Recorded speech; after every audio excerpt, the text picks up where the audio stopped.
You have questions, we have answers. You have theories, we have opinions.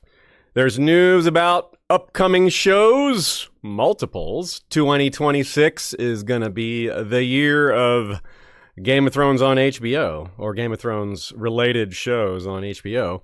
So we're going to talk about that a bit too.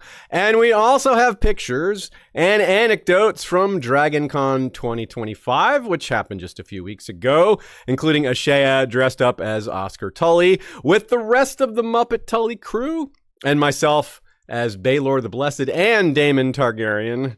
I still have the hair, as you can see. Or maybe you can't see because you're only listening, but trust me, I still have the hair. Is that like a Fry from Futurama situation where you're your own grandfather? Ooh, yes, I am. Yes, because Daemon is grandfather to Baelor, yeah. And Fry is his own grandfather. That's right. I played my own I did it in the right order, too. I started as Daemon, then I was Baelor later. I didn't do the in-between. I wasn't Aegon the Third at any point. Maybe I'll have to do that some other time. Sorry, Aegon the Third. Anyway, folks, so we've got a different kind of episode today, kind of a laid-back, fun one for you, and kind of a grab bag. Lots of different things we'll cover. So let's get to it. We've got all that and more on this episode of History of Westeros podcast. Hello and welcome back, everybody. It's a bit of a special episode, combo episode, here at our usual time slot of 3 Eastern on YouTube. You can catch all of our episodes after the fact. A week later, they go up on podcast platforms after some editing and some cleaning up and all that good stuff. Makes it sound better. You can also find everything for the edited video version up on Spotify and podcasts wherever you catch podcasts. We have them on every platform.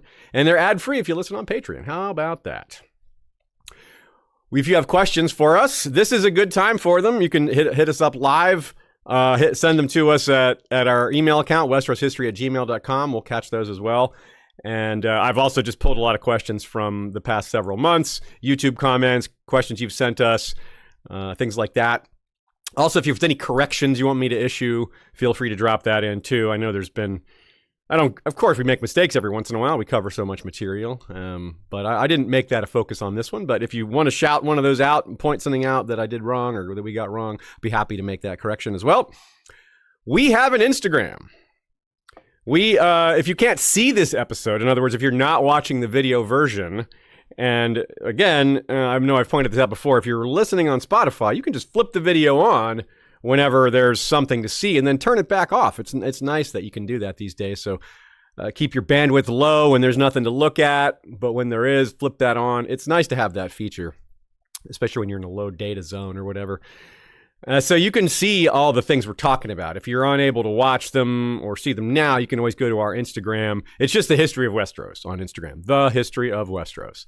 And it also has our Facebook page, which has even more photos. It's like basically, the Instagram has some selected photos. The Facebook page has all of the ones. So lots of photos we took, lots of, probably more than half of them, roughly, are Game of Thrones related. Certainly all the ones on the History of Westeros Instagram. Yeah, all the ones on the History of Westeros on the History of Westeros Facebook page are all from the World of Ice and Fire shoot. So yes, they're all a Song of Ice and Fire related.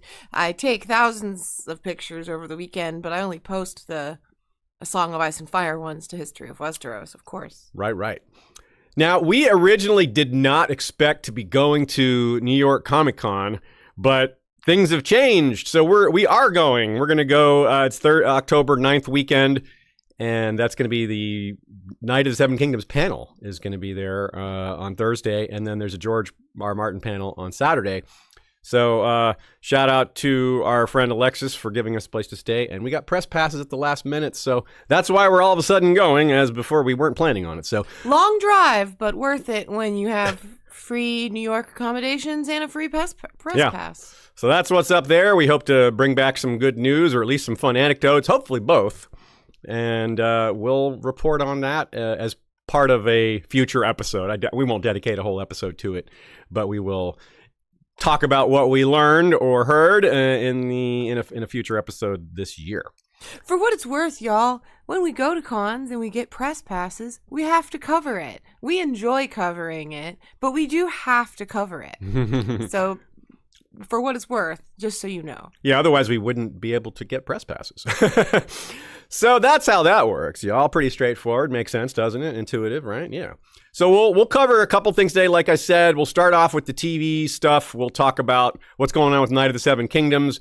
I've been looking through, doing some rereading and imagining some things and how they'll do, and pairing that with some news we've gotten, and got some ideas there. Plus, besides the news, House of the Dragon Season 3, a couple updates there. We'll talk about that. Then we'll spend just a minute on what might be connective tissue between the two shows. There will also be a little bit of connective tissue with the original show, but less of that because, well, in the Night of Seven Kingdoms timeline, none of that's happened yet. It's 100 years before Game of Thrones, but it's about 90 years after, well, 80 years after House of the Dragon. So that is more recent history, so there's a good chance of some connective tissue there.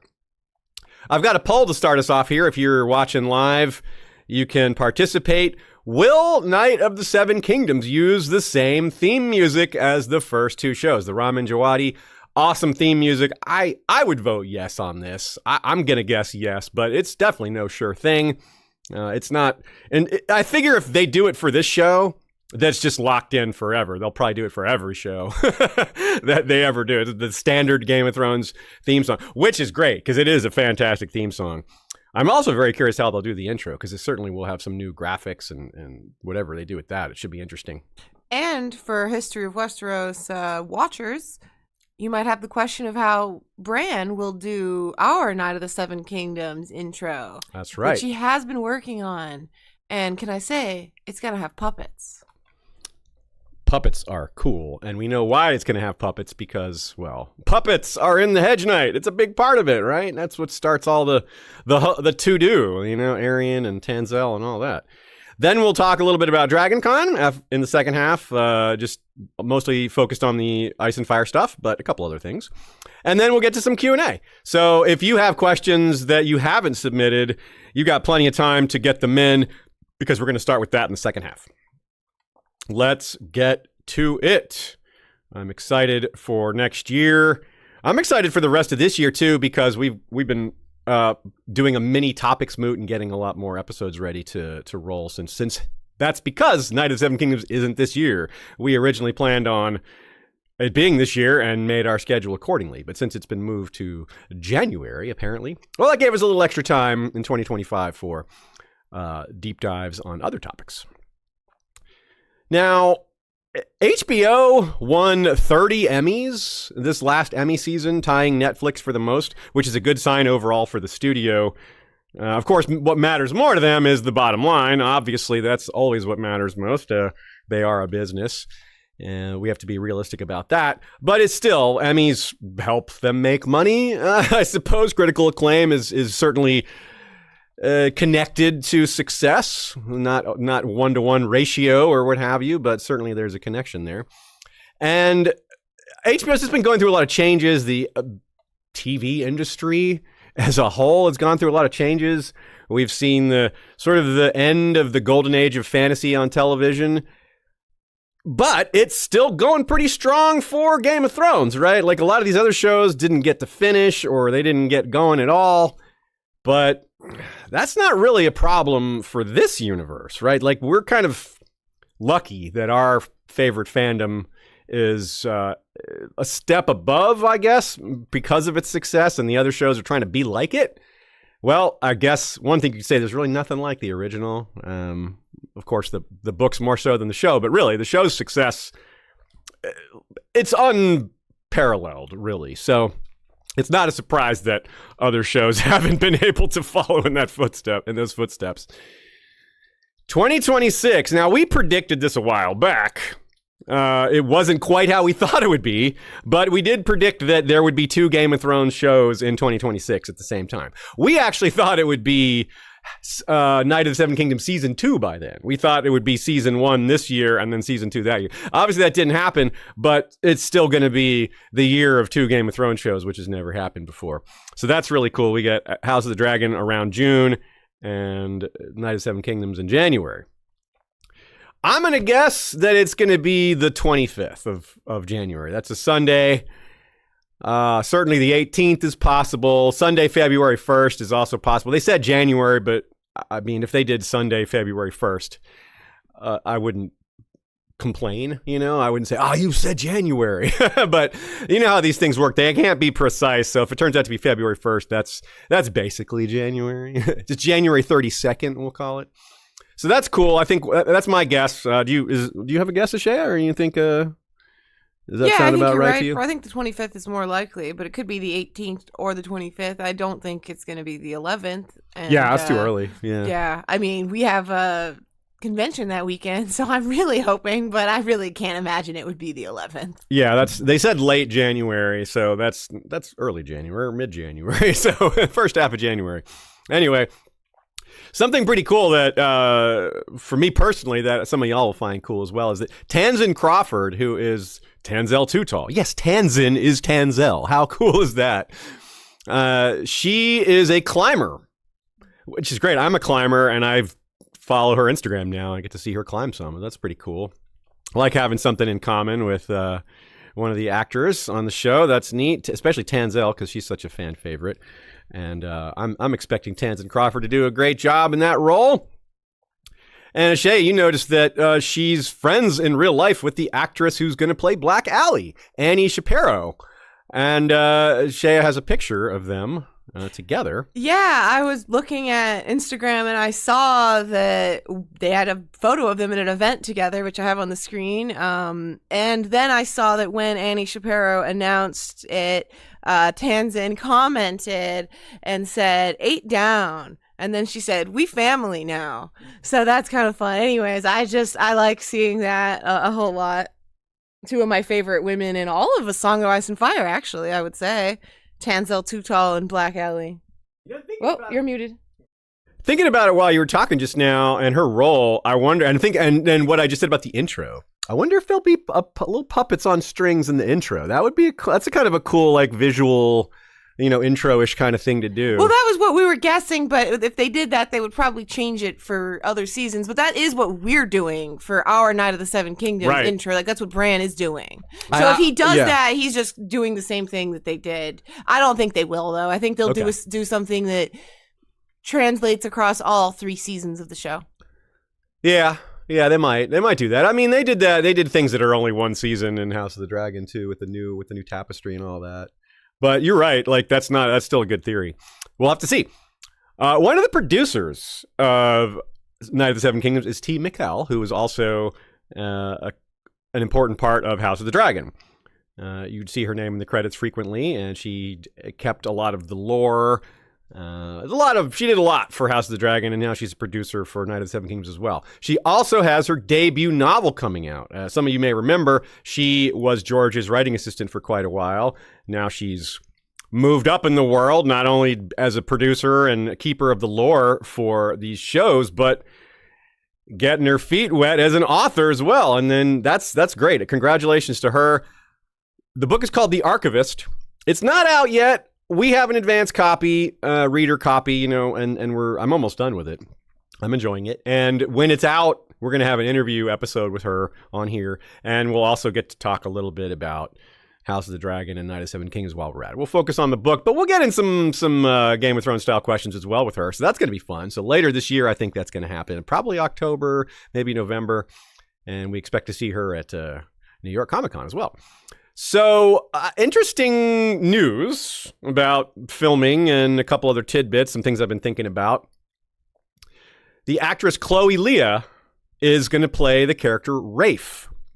Now, this by itself takes us down a path of, theorizing and production guessing. Because, Rafe is one of Dunk's friends from when he was an orphan child growing up in Flea Bottom. So immediately that tells you there's going to be flashbacks, which that makes a lot of sense. I mean, Sir Arlen has been cast also. And they cast a major actor for him. I doubt they did that just for a body, just for a corpse, like this really famous actor, just to have him lie there dead. So there's multiple pieces of evidence here that there's going to be flashbacks. And that makes a lot of sense. If you read The Hedge Knight, Sworn Sword, Mystery Knight, Dunk does think about his past from time to time. Occasionally, he thinks about it a lot. And I've pulled a few examples here, actually. Some anecdotes, some quotes from his youth that helps us understand what's going on here. Now, Rafe is generally a boy's name. Chloe Leah is not a boy. So they may have gender flipped this character, but if you listen to these quotes, it's not actually 100% clear that Rafe is a boy in the books either. It's not an important thing to gender flip it's generally not important anyway. It's just a fun thing to do to change things up. Or to get better representation, to mix things up a little bit. In this case, it's just Dunk's childhood friend, and most of them are going to be boys anyway. So maybe throwing one girl in there is, that makes sense. So anyway, let's get to these quotes here. This is pretty cool. When they see the Septon's head, the preaching Septon that's preaching against Bloodraven, well, here's what happens. Quote, Dunk had seen such sights before. Back in King's Landing when I was a boy, I stole a head right off its spike once, he told Egg. Actually, it had been Ferret who scampered up the wall to snatch the head, after Rafe and Pudding said he'd never dare, but when the guards came running, he'd tossed it down, and Dunk was the one who'd caught it. Some rebel lord or robber knight it was. Or maybe just a common murderer. A head's a head. They all look the same after a few days on a spike. Him and his 3 friends had used the head to terrorize the girls of Flea Bottom. They'd chase them through the alleys and make them give the head a kiss before they'd let them go. That head got kissed a lot, as he recalled. There wasn't a girl in King's Landing who could run as fast as Rafe. Egg was better off not hearing that part, though. Ferret, Rafe, and Pudding. Little monsters, those 3. And me, the worst of all. His friends and he had kept the head until the flesh turned black and began to slough away. That took the fun out of chasing girls. So one night, they burst into a pot shop and tossed what was left into the kettle. Good Lord, that's gross. Tossing a rotting head into the bowl of brown or whatever that is. Yikes. That'll turn you off bowls of brown quickly, knowing that there could be rotting human heads in there. So he thinks of Rafe one other time as well, just in passing. It's not worth quoting. It's very similar to this quote here. And that's neat. I wonder if they'll do something like have him encounter one of them later in life. Of course, none of the 3 stories have them in King's Landing, so I don't know how they would do that, or maybe they would go to King's Landing as part of one of these stories as a side quest or something like that. I think they'll show them later. I think they'll show one of the people from his past will come up later. I think that's likely, yeah. I would agree with that. I would bet on that too. And I think maybe there's a chance that we'll get more information about how he transitioned from an orphan to Sir Arlen. Like, we're pretty much just told Sir Arlen found him. It was like, you're big, come be my squire, because my squire died in the red grass field. There's probably more to it than that. And so that might be something the show decides to explore, that George maybe was planning on exploring in a future Dunk and Egg novel, but they may not be planning on getting any more novels from George, so they may just try to do what they can now. We'll see. Now, again, since we know Sir Arlen is being cast, he is certainly going to be part of some of these flashbacks as well. And there's a few lines here and there from Dunk that spark the imagination. At least they sparked mine. I suspect a lot of y'all's will be sparked as well when you consider some of the things that Sir Arlen taught Dunk. A recurring theme or recurring device is Dunk thinking about things Sir Arlen taught him, often at very key moments. Thinking about, like he's in battle or he's about to go into battle. He's thinking about what Sir Arlen taught him and remembering his lessons and all that. Sometimes it's stuff that doesn't have to do with combat, just survival. I mean, a hedge knight has a tough life out there. So sometimes he's just remembering philosophy, like the philosophy of being a hedge knight, or what kind of attitude is appropriate for that, and how you have to manage yourself, and how you have to work twice as hard being a hedge knight because people will look down on you. And that's why it's so important to be honest and true, because people are going to be suspicious of you. So you really have to have a good reputation. And these are not things that all hedge knights do or believe, or there's no central authority or central philosophical body for how a hedge knight is supposed to behave. Everything Dunk learned is from Sir Arlen, and from all accounts, from what we can tell, Sir Arlen was a good hedge knight, like meaning a quality person.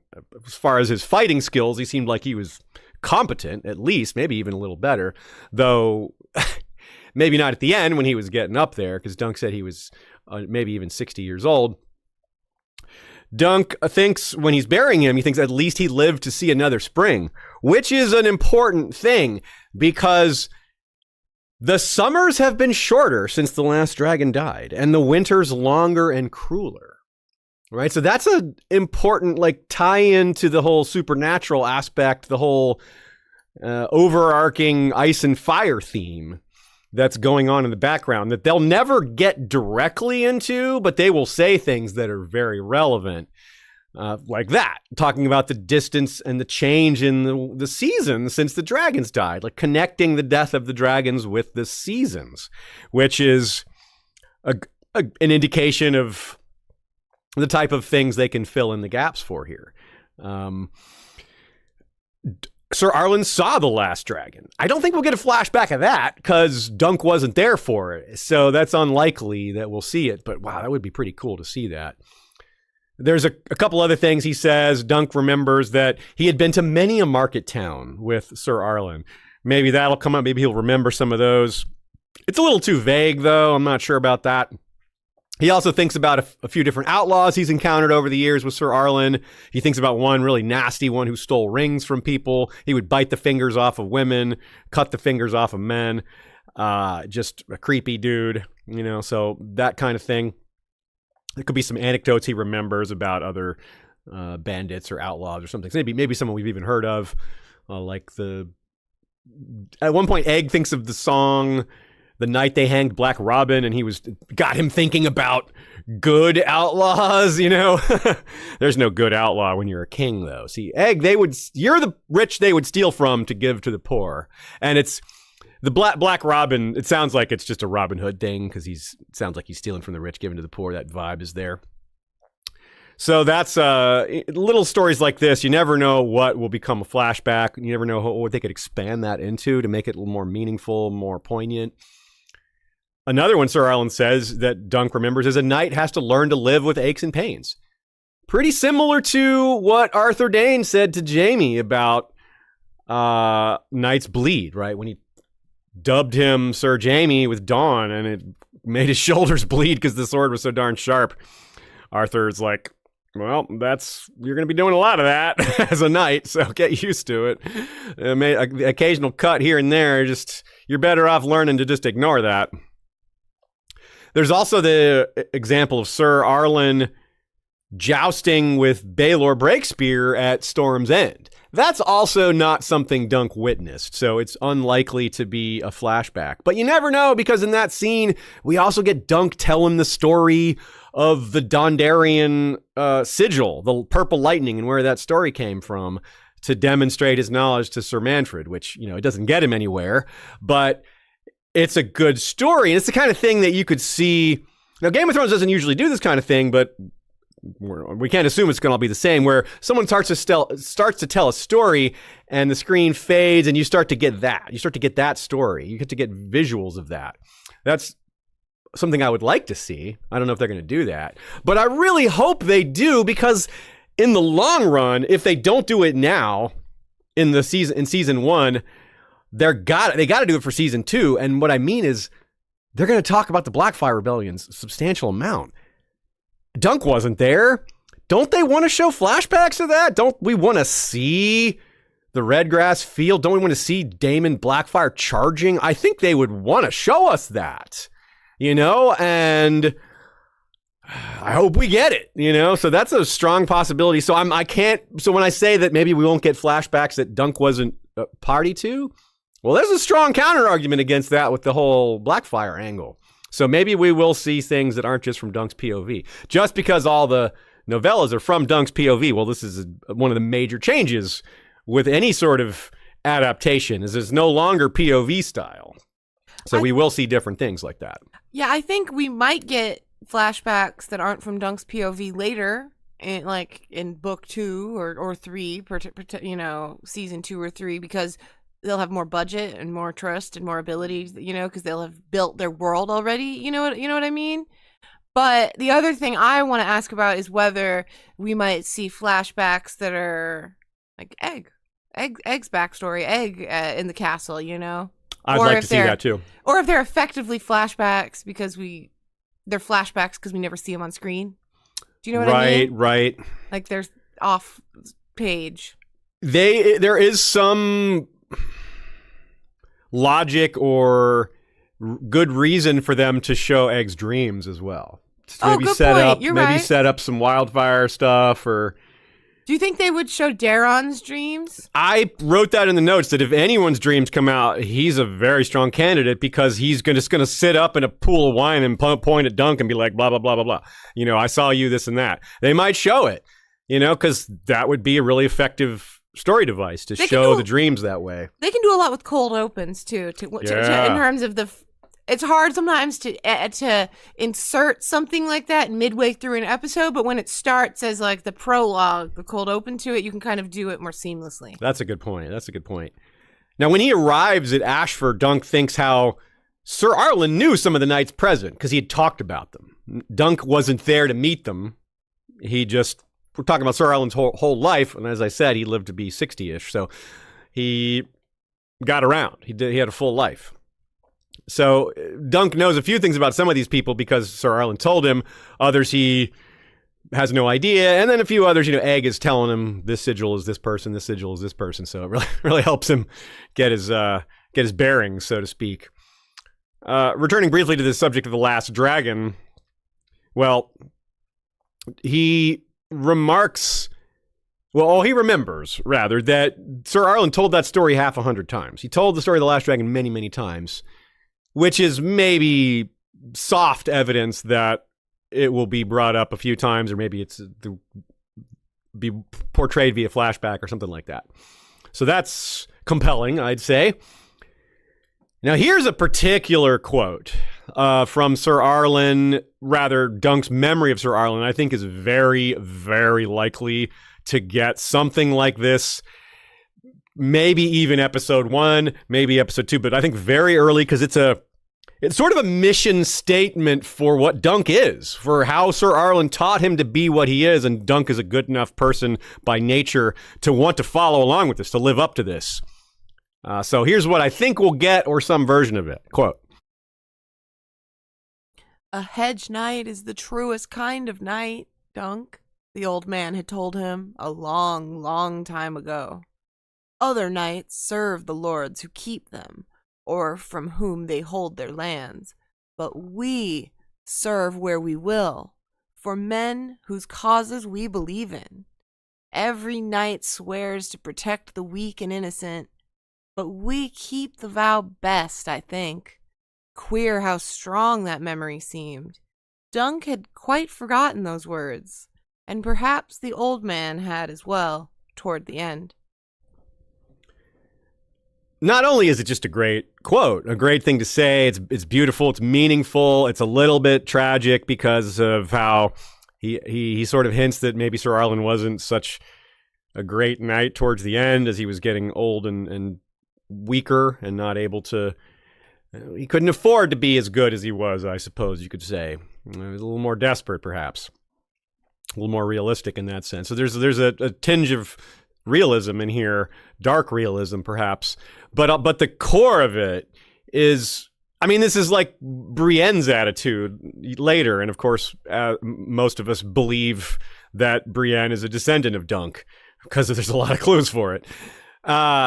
So this is who Dunk is, and I think a lot of the audience members who aren't as well versed in this as we are, this is a great way to introduce them to the concept of a hedge knight, which they've only kind of heard of a little bit, like the phrase has been tossed around, but you don't really hear hedge knight that much in Game of Thrones or House of the Dragon. Certainly in the books you do, but the TV show audience, they don't necessarily know what that means. They've maybe heard the phrase once or twice. They maybe not have heard it at all. I don't actually recall how often it's said in the show. Maybe not ever. So, but everybody knows, whether they've read the books or not, about what knights are supposed to do, how they're supposed to protect the weak. We all know, even people who are barely versed in this series know that it doesn't actually work that way. Most knights aren't so great.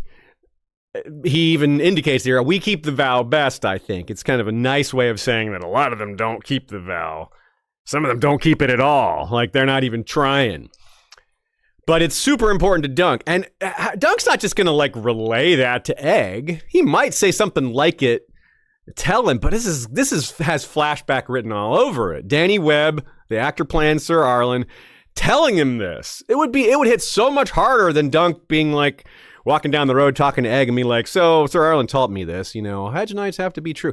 That would be cool too, but I just think it would hit really hard as a flashback. Arlen also taught Dunk a lot about jousting and, of course, sword fighting. So there's a lot of these lessons that, as I alluded to earlier, Dunk often thinks of these things right as he's about to go into action or is thinking about that. He remembers the lessons of Sir Arlen. Some of them are very fresh in his mind. Remember, he's only 16 or 17 when the Hedge Knight begins. So, yeah, we're talking about the last few years, and those are his most formative years because he was an orphan in Flea Bottom before that. There's a repeated line that Sir Arlen says. It just shows his character and his positivity and just the fact that he's a good guy, right? Even with this comment that maybe he wasn't quite as good near the end, still, he has this line that he repeats, I wonder what the morrow will bring. It's a very positive outlook. He's not scared of what the morrow will bring. He's not worried that bad things will happen. It's a positive outlook. It's a pro thing. He's like, hey, what fun thing, what wondrous thing will happen today? It's good to be alive, and Dunk takes that up. I believe the Hedge Knight ends with him saying that to Egg. And I don't remember if he tells Egg that's something Sir Arlen says or not. He certainly thinks of it. There's also dreams. We talked about, yes, Daeron's dreams and Egg's dreams, but Dunk has dreams too.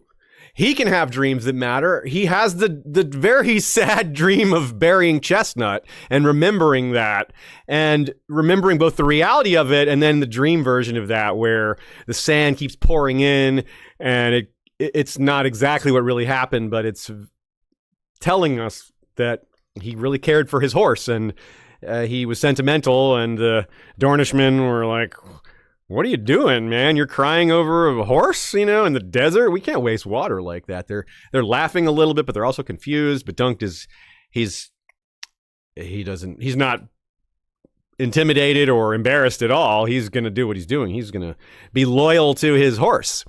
So that's we think it's easy for us to, when we think of dreams, to think of the prophetic dreams, the flashback / flash forward dreams, but this one matters a lot too. Things like this, just Dunk's regular dreams can matter quite a bit as well.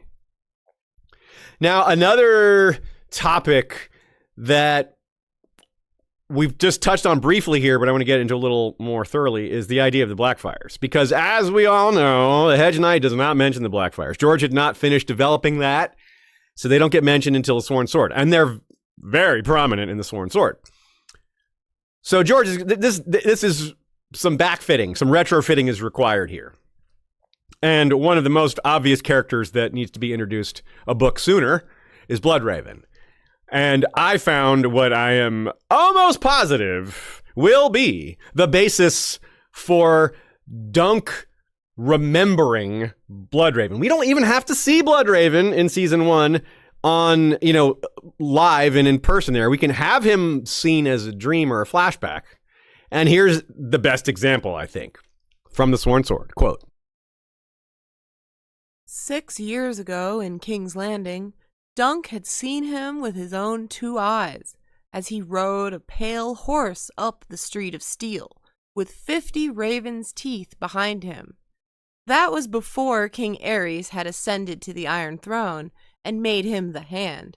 But even so, he cut a striking figure, garbed in smoke and scarlet with dark sister on his hip. His pallid skin and bone-white hair made him look a living corpse. Across his cheek and chin spread a wine-stained birthmark that was supposed to resemble a red raven, though Dunk only saw an odd-shaped blotch of discolored skin. He stared so hard that Bloodraven felt it. The king's sorcerer had turned to study him as he went by. He had one eye, and that one red. The other was an empty socket, the gift Bittersteel had given him upon the red grass field. Yet it seemed to Dunk that both eyes had looked right through his skin, down to his very soul. Despite the heat, the memory made him shiver. And it's a significant shiver. Egg even notices. He's like, "Are you okay?" He's like, "Yeah, I'm fine." Bloodraven sensed him, right? Like, right? Like, he had to sense his importance in history, as it something were. About that seems supernatural. Yes, it's not like obvious, but yeah, it could just be how Dunk is like. He's so intimidated by it, but why would he turn to look right at him? That's hard to mistake. I think it's like you're meant to think he's just intimidated by him, in that. But then when you realize that Bloodraven really is this magical, powerful being, you're like, no, I actually think he was seeing you, Dunk. And it's a classic George setup here where Bloodraven could just be noticing Dunk because he's freaking 7 feet tall. Like that makes you look like I would double take if someone that was that much taller than everybody else, So it could be that, but the magical angle here is too strong to just dismiss. It could be both. It could be he noticed the big dude and is like, then he started to focus and imagine his history, his future, whatever kind of supernatural thing he's doing there. And this description is so vivid, right? The way he's dressed, his hair looking like a corpse, his bearing, his 50 raven's teeth behind him, the birthmark. It's a lot, right? The description is very strong. So it's such a great basis for a flashback where we get introduced to this character on screen. Again, a lot of people don't know who this guy is, but if they do it right, they'll recognize the figure from Daemon's dreams in House of the Dragon, because they made him pretty distinct. Bloodraven's an awfully distinct character, going by this description, seeing him on screen in House of the Dragon for a minute there. Not even a minute, a couple seconds. But it's a distinct few seconds, and I think a lot of people will catch that. Certainly it'll be on a lot of analysis. A lot of channels will be making, look at this guy was in the dream, the same guy. Yeah, we know.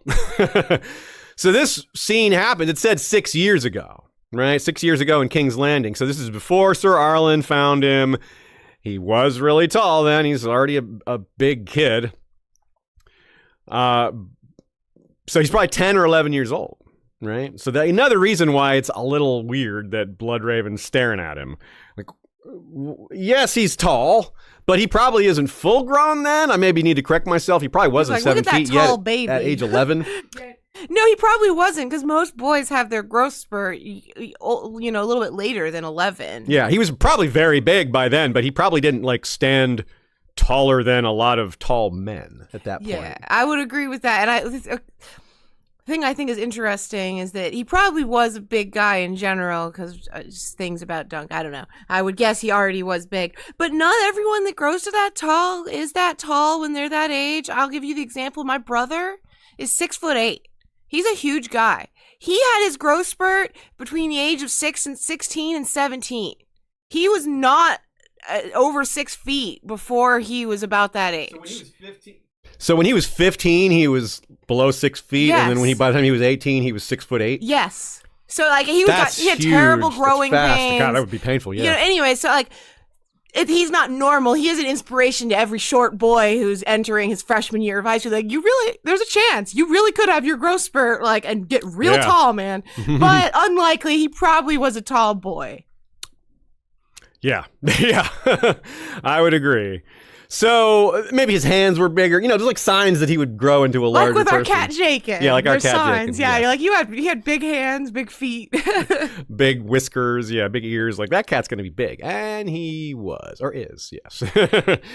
So that's really cool. Obviously we love talking about Bloodraven. It's exciting to think about how he's going to be portrayed, and we don't even know what actor's playing him yet. I kind of hope it's the same one I from do House too. of the Dragon. I don't know that I think it's the most likely thing. I hope so. I hope think they it's were going to be the same guy forward-thinking. because I don't think he's going to do much but walk around and stare. I don't think he's going to be talking yet. I think we're going to get him talking in season 2 or season 3. Definitely season 3. Maybe season 2. So I think they can avoid. That's what we often do. They use an actor that's not the one who's going to be speaking the lines if they don't have that need, and then they transition to someone who's going to speak the lines. That's not an uncommon thing. We saw that in Foundation, and I think of that because it's Pilo Asbeck is the character that was brought in to be the speaking role of a character who's only seen in dreams. It wasn't him when he was seen in dreams. One thing that I'm really looking forward to that is a big distinct difference between mediums, and by that I mean books and shows. One that shows have a big advantage on is, we've already briefly touched on this, music. The theme song we touched on, but in the show, we're going to have in-world music. In the first show, we had Bear and the Maiden Fair, Reigns of Castamere, Jenny's song, just really good songs. These were successful pop, did well in the mainstream, did fairly well even outside of the fandom. Like these were hits almost, or close to, you can call them hits. I don't know if they were technically hits, but they were successful. Game of Thrones universe has a history, only 10 years or so, but it's got a strong history, 12 years, 15 now. Wow. Yeah. 15 years of quality music, right? And there's some great opportunities here in season 1. A good way to introduce Bloodraven, to retrofit Bloodraven, is just Dunk could be walking by, looking at Ashford Meadow, taking in all the sights and sounds, and what does he hear? Someone singing 1,000 Eyes in One. Some bard just singing about the 1,000 Eyes in One song. That's a song, right? That's a song in this era. We've never heard it. I bet we will. Maybe not season 1. I hope season 1, because I'm enamored with this idea that Dunk could just like hear it in passing, and we'd be like, oh, that's 1,000 Eyes in One. That's the Bloodraven song. That'd be pretty cool, right? But yeah, maybe they won't do that till season 2 or 3. I'm going to bet season 1 though. But that's not the only song we could hear. We could hear the Hammer and the Anvil, which is the Maekar and Baelor Breakspear song. How Maekar was the anvil, Baelor was the hammer, broke the Blackfires at the Redgrass Field. Lots of songs were made about that. Well, a song was made about that. A popular song was made about that. And so we could hear that song too. Those are the two that I could think of. I'm sure there's probably a few other examples, but those two really stand out. And I'm excited to hear what they do. The bar is high because, like I said, they've been very good with the music, turning them into real world songs. And I'm excited to hear what whoever comes up with. I don't know. House of the Dragon even made their own songs up, like with Nymeria's song, for example, that T wrote. So, Oh, yeah, T wrote those lyrics. Yeah, another shout out to T. Vagar Lullaby or whatever, or Vermithor Lullaby. The Vermithor Lullaby, yeah. Good point. I forgot about that one. Yeah, so there's just a lot of songs. It's a big part of it. I mean, it is a song of ice and fire, y'all. Like it should be, and it's trying to portray a realistic kingdom. Music would be a part of it. Like, yeah, people are going to sing. There's going to be songs. The actor playing Aerion, Finn Bennett, he won a Chopard Award, which is a very prestigious acting award. He's one of the youngest people ever to win it, I believe, if I read that correctly. He thought he flubbed his audition for Aerion. He called his agent, was like, yeah, it's not going to happen. Well, he was wrong. He got the role.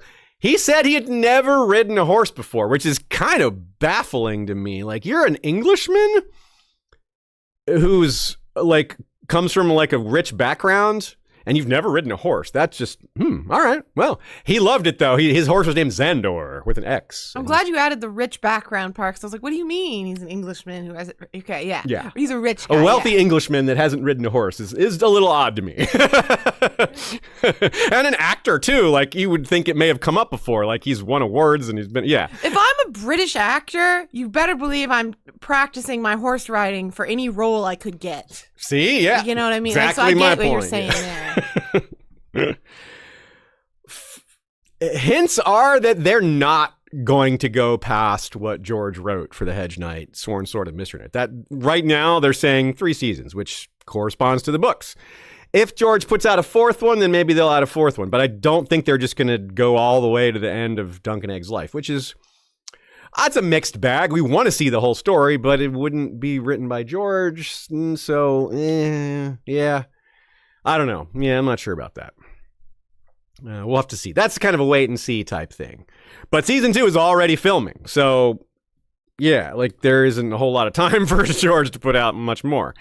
And obviously they can't exactly shelve it and come back to it. Not very easily, given mostly due to Egg. You can't have a 9-year-old actor that is big and full of personality. Dexter Soul Ansel is just crushing social media with his adorableness.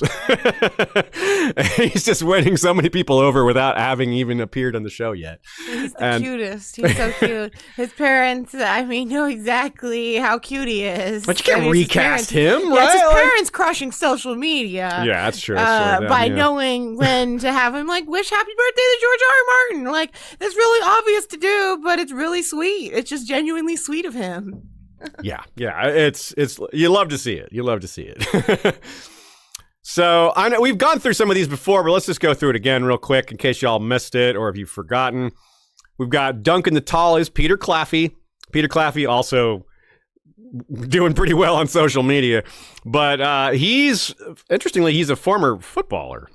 Can I tell you about Peter Claffey? He loves actors. He just, on his stories, he's just constantly sharing his things he likes in pop culture, actors he admires. He sharing stuff from the Always Sunny cast. I don't know, he just clearly likes media. I don't know how else to say it. He's a fan of things. He's a fan, if that makes sense.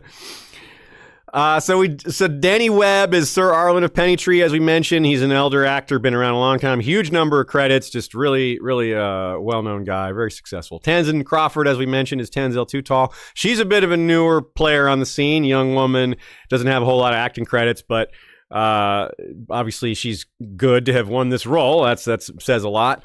Daniel Ings is the Laughing Storm, Sir Lionel Baratheon. You look at the picture of him, and it's is this guy bigger than he seems? I don't know. He must be, because the picture of him doesn't look like a big guy, but he's not a big guy. I love this actor. He's one of my favorite British comedian actors. Do tell. Yeah, he's been in a number of shows that I liked, but he's not a big guy. He's an intense guy, though. He has a certain intensity, and he has a really affable, likable, the Laughing Storm. I think he's gonna be very funny. That seems like it's important to have that aspect of his personality come through. Yeah. We have Steve Wall as Leo Longthorn Tyrell. Now, this is an actor who's played a lot of villains, which is interesting that Leo Longthorn is going to be portrayed this way. Longthorn doesn't have a huge role in The Hedge Knight, so I wonder if they've boosted that a little bit. If I recall correctly, he's only got 3 lines. So it's usually characters that only have a few lines like that aren't listed so importantly here. So I'm going to guess that his role has been expanded a little bit, if not more than a little bit. Henry Ashton is Daemon Targaryen, the dreamer, Daemon the drunkard. Ashford, yeah, right. That's close, right? We've talked before about Sam Spruell, who is Maekar Targaryen. That is one of the most exciting castings that we've seen here. He was in the most recent season of Fargo. Good Lord, he was good. He stole every scene he was in. And I'm looking forward to him being Maekar. A very different character than the character he played in Fargo, but he really just nailed it. So that's exciting. Yeah, I think he'll be one of the standouts of the whole season to me. Yeah, I'm kind of expecting that with it's a little premature, but I am expecting it. We have Bertie Carvel as Baelor Breakspear. That's exciting. Baelor, I feel like is really gonna captivate audiences. He is the princely version of Dunk himself. He's a true knight that came from wealth and privilege. So it's almost like taking Sir Arlen's quote that hedge knights are the truest of all, because they're less distracted by the wealth and status and privilege. They weren't brought up to, as Dunk says to Maekar, Arryn never had a cut of beef that wasn't bloody and rare, and Daemon never slept in ditches. So I think this is a super important character. He's a good Targaryen, like unabashedly good, which is who else is like that? I mean, even Dany has some darkness with her, right? She's at least controversial. She is good overall, but there's other stuff going on. It's less straightforward than Baelor Breakspear, I think, who is just he's able to stand out. He's a war hero. He's in line to be the king. He's already the hand. He's beloved. He's considered the best knight of his age. I mean, yeah, just shining star. And I think we're all going to love him, okay? Yeah. I think we are. I think Bertie Carvel is going to do great. This is the one character, the one role that I'm personally disappointed with the casting in. Yeah. He's not half Dornish. He's just not visibly Dornish to me. And maybe they play it up in some way, but I think it's a miss. But I still think we're going to love him, going to cry, I think he's going to be great. However, missed shot. Do you think they're going to do the Rhaenys thing where they took away her Baratheon colored hair to not confuse the less educated audiences? Maybe they took away the silver hair. Maybe they'll give him Targaryen hair just so they don't have to, because they can have him dressed up in Targaryen gear and everything. But they don't do the purple eyes. They're not going to just start doing that suddenly. So there's just one less sign that makes them. There's just one less feature that makes them look Targaryen. Yeah, and so that's maybe why they could have done it, but all the more reason to make him look half Dornish with silver hair, because people would still be like, oh, he's darker skin. Like, if they're going to do that, I think they just get rid of that issue, that conflict entirely. I don't know that it's really that necessary to the Knight of the Seven Kingdoms, to the Dunk and Egg saga. It really, but I would be disappointed if it was gone. Maybe they'll do the Valar thing where he has a streak of silver. That would be cool. I like that, because that's pretty, like, distinct. Or like the Darkstar thing, too. But, like, Darkstar obviously is a much different character. But Baelor's own son has this. So that could be a way to... Maybe they could have all of that branch have hair like that. That's where it's mixed or something like that. Christina K says, I think they could open the show with Arlen telling the last dragon story to set the scene for there not being dragons in the series. That's a very good point, because, again, we have to put on our new audience cap to think about what they're going to do to make sure the less deep in the fandom audience members understand what's going on. We're all deep in this fandom. We know so much about it. We're all excited about these hidden details, the Easter eggs, but we got to back up every once in a while and think about, if we're going to be realistic, we got to be like, yeah, they're definitely going to make sure these things are clear. We got to make sure that the audience is taken into account when we're making predictions. Dom Tartaglia, shout out the Folkwise channel over on Twitch. Folkwise, great show. Also, under the post-writer strike rules, you have to renegotiate with your writers after 3 seasons. That's a good point. So they would be able to do 3 seasons of Dunk and Egg without having to renegotiate and say, hey, well, we don't have any more material, y'all. We have to stop now. Like, oh, how convenient. Yeah. So, we'll see what that happens. It's a bit of cynical realism there, I think. In other words, I fully agree. Also, Dom says Bertie was Mrs. Trunchbull in the Matilda musical and was iconic. Ms. Trunchbull? Yes. So Bertie was playing a woman, eh? Have you seen? Oh, it's a really good movie. I don't know anything about this. I don't know this character or this musical.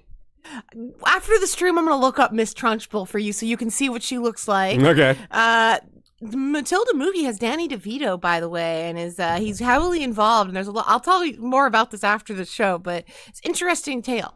Okay.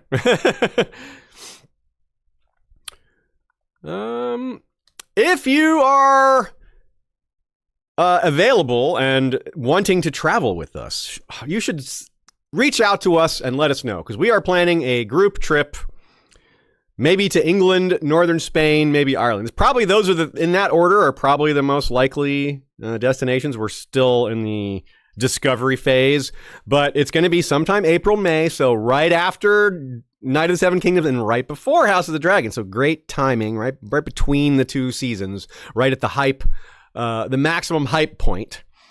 And we have so much fun. You all have probably seen our social media, us traveling to these different places and having so much fun, taking pictures and reliving some of these scenes and just exploring new countries. So if you are interested and have the means, contact us and we'll give you more information. We're still working through some of it. And like I said, it's still several months away, more than 6 months away. So if we get enough people, we're going to do it. If we don't, then we just won't. But hopefully enough of y'all want to do it and hang out with us in a group of maybe 10 to 20 folks. Not a big group, but enough to have meet some new people and have fun and group experiences. And yeah, let us know if you're interested, and we'll continue to knock down or nail down more details about it. Also, make sure you catch my Twitch streams on every Friday at 6 Eastern. We are getting close to the end of our Osgrey stream. Speaking of Dunk and Egg, House Osgrey.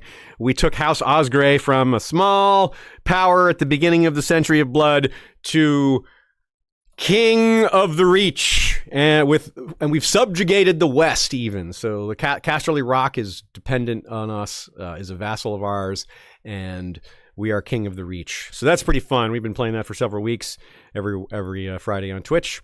And the way the game works is when you die, you take over as your heir. So it's very dynastic. Each character has all sorts of different personality traits. It's very detailed, very very deep, complicated game. Very fun to watch and to interact with fellow Westorians during. Let's talk about House of the Dragon, Season 3. They said just outside the Emmy window, which means June, because the Emmy window is May or early June. So, but maybe July. So just outside the Emmy window, they could mean July, but it's very unlikely to be August, because that would be well outside the Emmy window. So again, that's pretty interesting, right? We'll have a show in January and another one in June. And it's really the end of January. It's more like basically the beginning of February. And June, maybe the middle of June-ish, because we've had the middle of June before. House of the Dragon Season 2 was June 16th, if I recall correctly. Certainly mid-June. So it sounds like we're about to do a very similar start time. Now, we've heard that they're doing an experimental episode this season. I have no idea what that means. The guesses could be all over the place for this. Who knows what that means? Experimental episode. It could mean a strange POV, like we're seeing things from the POV of a dragon or a common person or some other animal. I don't know. Some other animal. I meant like a dragon animal. Sorry, common. That came out so badly. You common people are animals. Yes. I'm a common person. So right now, you do not look like a common person. I do not. I look like a Targaryen. Yes, it's true.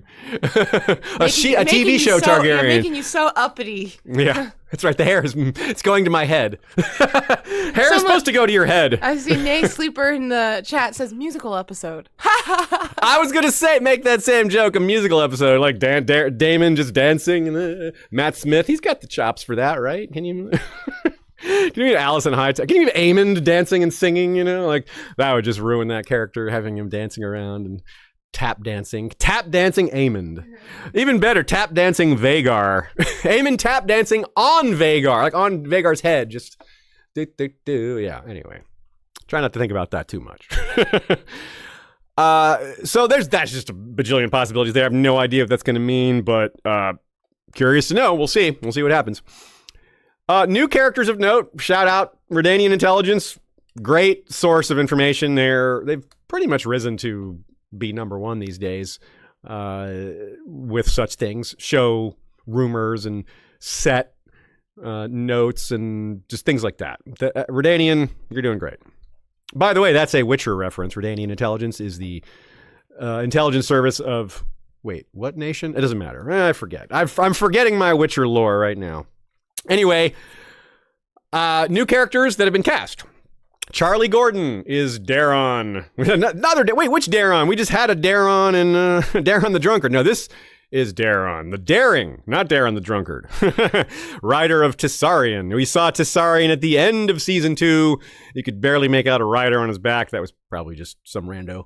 Now we have an actual actor cast. I wonder if they'll do the same thing here. Will he look really Targaryen? It's less necessary when you have a dragon to ride to look Targaryen. It's like, okay, well, that's a Targaryen. They're riding a dragon. But obviously Hedge and I can't do that. No dragons. James Norton is Lord Ormond Hightower. That's cool. Ormond, we know he's he leads the Reach forces to Tumbleton. So that's crucial. We don't see a Brynden Hightower cast. They may not have bothered with him. Brendan's the one who gets his arm chopped off by Roddy the Ruin before Roddy also kills Ormond. So the law of conservation of characters, they probably are just making Lord Ormond and Sir Bryndon one character. And we do have Adam Brown, who is Lord Glendon Footley. And if you don't remember who Footley is, well, that's the Lord of Tumbleton. So there you go. Adam Brown was Ori in the Hobbit films, one of the dwarves. We already mentioned Annie Shapiro as Black Allie Blackwood because of her real-life friendship with Tanzin Crawford. Well, yes, Tanzell also. Can I say, do you remember at DragonCon I took a picture of our Black Allie with Hannah of Game of Thrones as Tansel? Yeah. Making that pairing weirdly real to life. Yeah, that's really cool. But also Deadline said that Black Allie, Annie Shapiro, will appear in 5 of the 8 episodes, despite not being a series regular. It's a lot. And here's a photo of her, and I think she looks great. Yeah. We have Tommy Flanagan, or Flanagan, I don't know, probably Flanagan, as Lord Roderick Dustin. So we do get Roddy the Ruin. So they didn't combine him with Cregan. That's good. I didn't want them to do that. I did worry about that, but I'm glad we get an actual Roderick Dustin. Dan Fogler is Sir Torrin Manderley. So they probably did do the law of conservation of characters here, because they're supposed to be Torrin and Medrick. Yeah.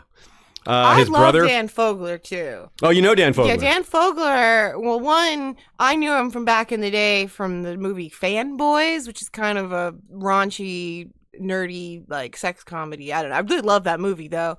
He was also in Balls of Fury, which is a funny movie. And he was in the Fantastic Beasts franchise. So you know him because you saw the first Fantastic Beasts, and then we stopped. But you did. He was in that as the lead. Right on. So that's cool. Yeah, I'm looking forward to that. We have Tom Cullen as Sir Luthor Largent. Now, Tom Cullen's an intimidating-looking guy. Luthor Largent is supposed to be an intimidating-looking guy. He probably isn't a 7-foot-tall actor, like Luthor Largent is almost in canon. But hey, these super tall guys, it's hard to match them in height in the real world, like Gregor Clegane, for example. So Tom Cullen was in Downton Abbey and Nightfall. He had a major role in the show Nightfall, so he's got experience with horses and armor and all that. So, and Sir Luthor Largent is probably going to ride a horse, or maybe he'll just walk around King's Landing. But so he's one of the leaders of the Gold Cloaks or the Lord Commander of the Gold Cloaks at a certain point. So that's important.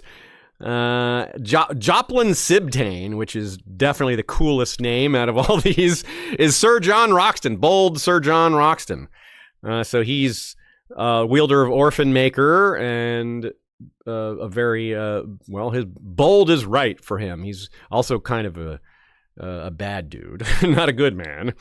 We have Barry Sloane as Sir Ardrian Redfort, and that's one of the Rhaenyra's Kingsguard, one of the later joining. So not currently one of her Queen's Guard, one of the ones that joins after she takes King's Landing. She refills her Kingsguard out at that point in the book. So presumably that's going to happen in the show as well. So with Dunk and Egg less than 80 years after the dance and Sir Arlen having seen The Last Dragon, a lot of opportunities for connections. We touched on this briefly earlier. Let's get into it a little deeper. I don't know if there's been anything too major, but maybe there is. Like name drops are a guarantee. Definitely some references here and there. Easter eggs, Easter eggs. Get it? Easter egg-ons. Lots of different opportunities for him to talk about Targaryen family history and maybe some other things. They could mention their ancestors, like other Aegons could come up, like Aegon the Unworthy in particular, since he's the most recent Aegon to sit the throne during this timeline, and he's the reason for the Blackfire rebellions, Aegon the Unworthy. There's a lot of reason to talk about him, but also Baelor the Blessed, Daemon the First, because of the Baelor's peace efforts, Daemon's war efforts before that.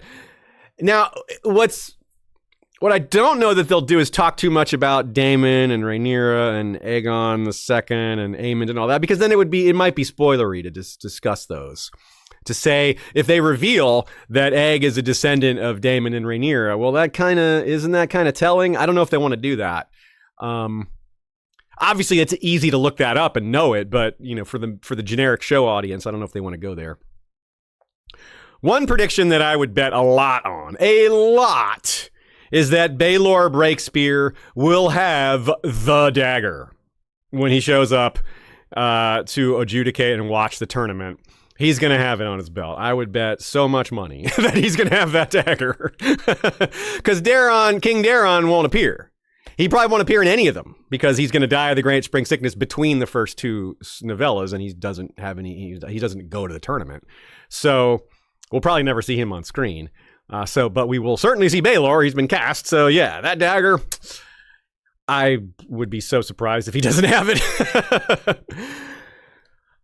So that's, let me check to see if any of y'all have some questions related to that. Here's one from Itazan Games, Gerald White Bull Hightower. I think his hair is white/silver as his hair color is never mentioned, and most nicknames stick before any appointment.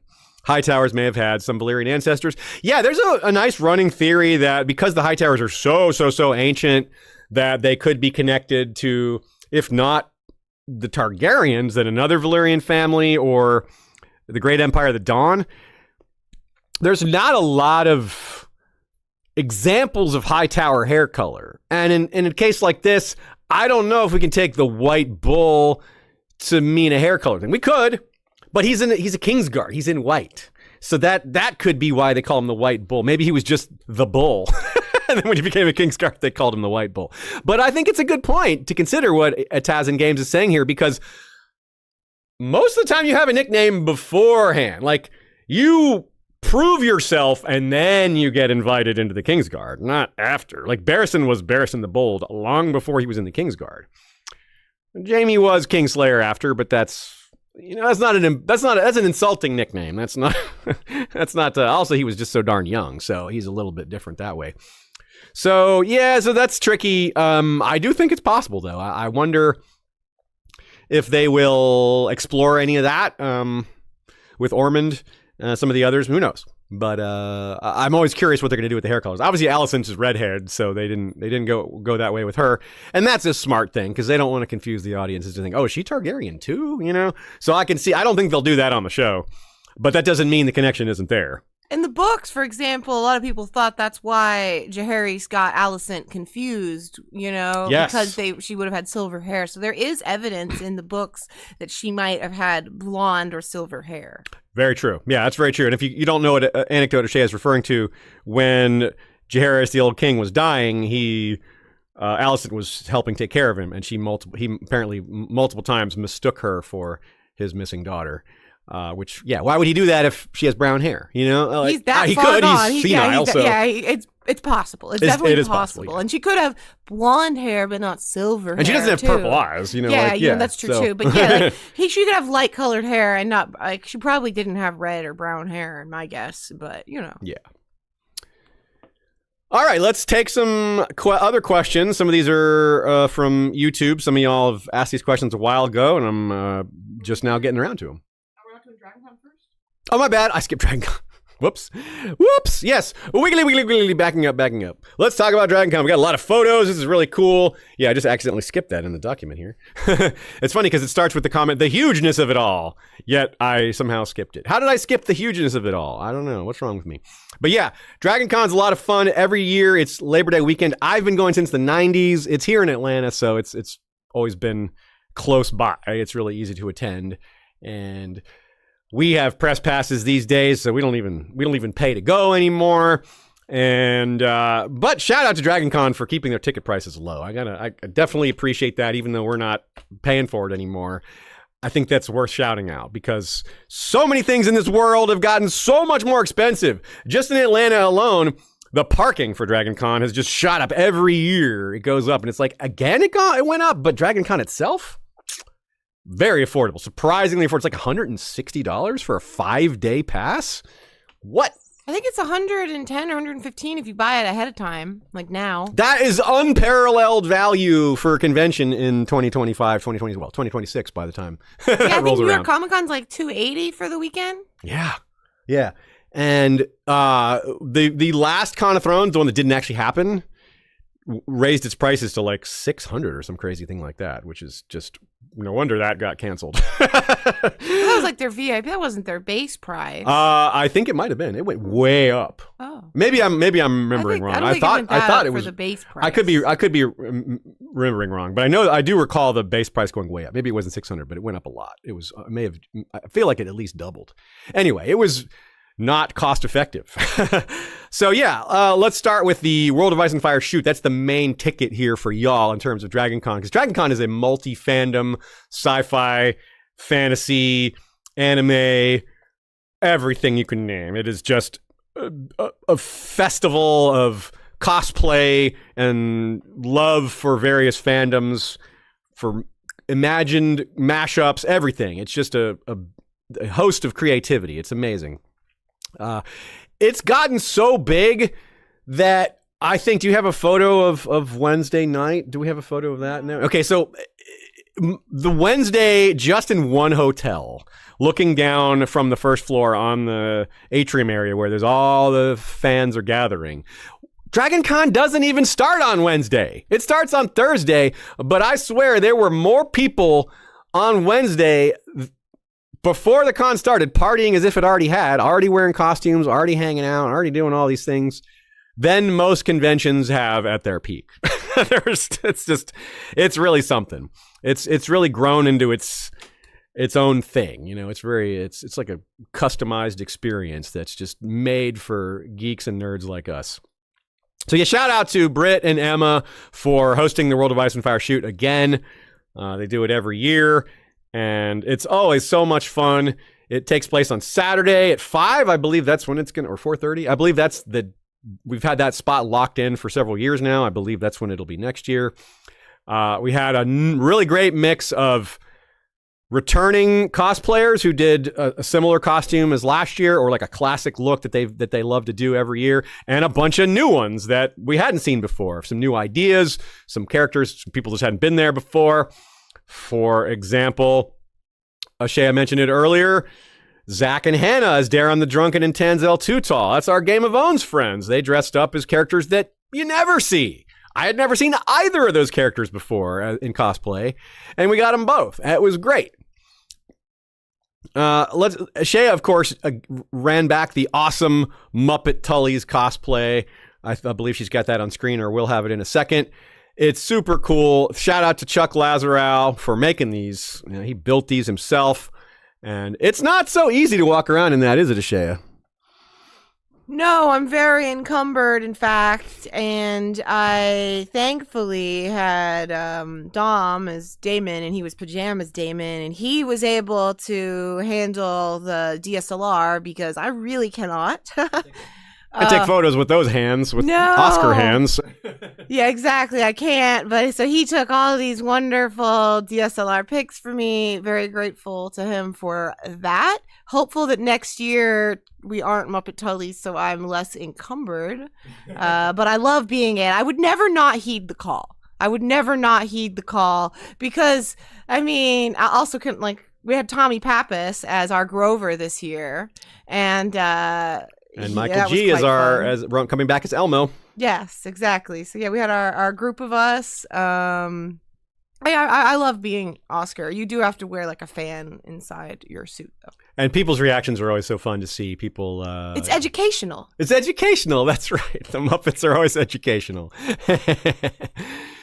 Ashaya also loved this closeted housewives of Westeros, Alicent with her kids in vacation fits. What was I saying about the creativity here, y'all? This is just so fun and imaginative and hilarious all at the same time. Yeah, they're all in, their Hawaiian print shirts and whatnot and casual clothes. I saw them just walking around, not at the shoot. Oh, right on. And we have this Aegon the Magnanimous. That was the name they gave? I didn't know about that name. Oh, you didn't see... I didn't know about that name. You didn't see this? This Aegon II had magnanimous, I'm trying to find the photo, written on their ass like juicy like juicy pants, They had a full tracksuit, and Aegon, like a Greens themed tracksuit, and they wrote magnanimous, and they had like those deal with it sunglasses. I have a picture of me as Oscar with Aegon going back and forth. But no, I just thought this was really, really, really funny, and I kind of want to do some kind of tracksuit type hot D cosplay now because I found it very inspiring and funny. Heck yeah. Shout out to Kathy, aka Looking Glass Cosplay. She did a fantastic Chapel Roan of Arc mixed up with Targaryen accoutrement, and it looks fantastic. A lot of Chapel Roan mashups or just Chapel Roans straight up at DragonCon this year.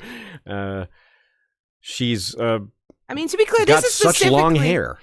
This is specifically Chapel Roan's look for, I guess, the VMAs that she did. Just to be clear, like Gotcha. I guess, like she was inspired by Joan of Arc. Like Chapel Roan originally was inspired by that. Oh, okay. But Kathy is doing a great rendition of her VMA's look, specifically with the Targaryen wig to be like a rainy. I think she's meant to be like a rainy smash up. Right on. Yeah, definitely you can see the Rainey's vibe there for sure.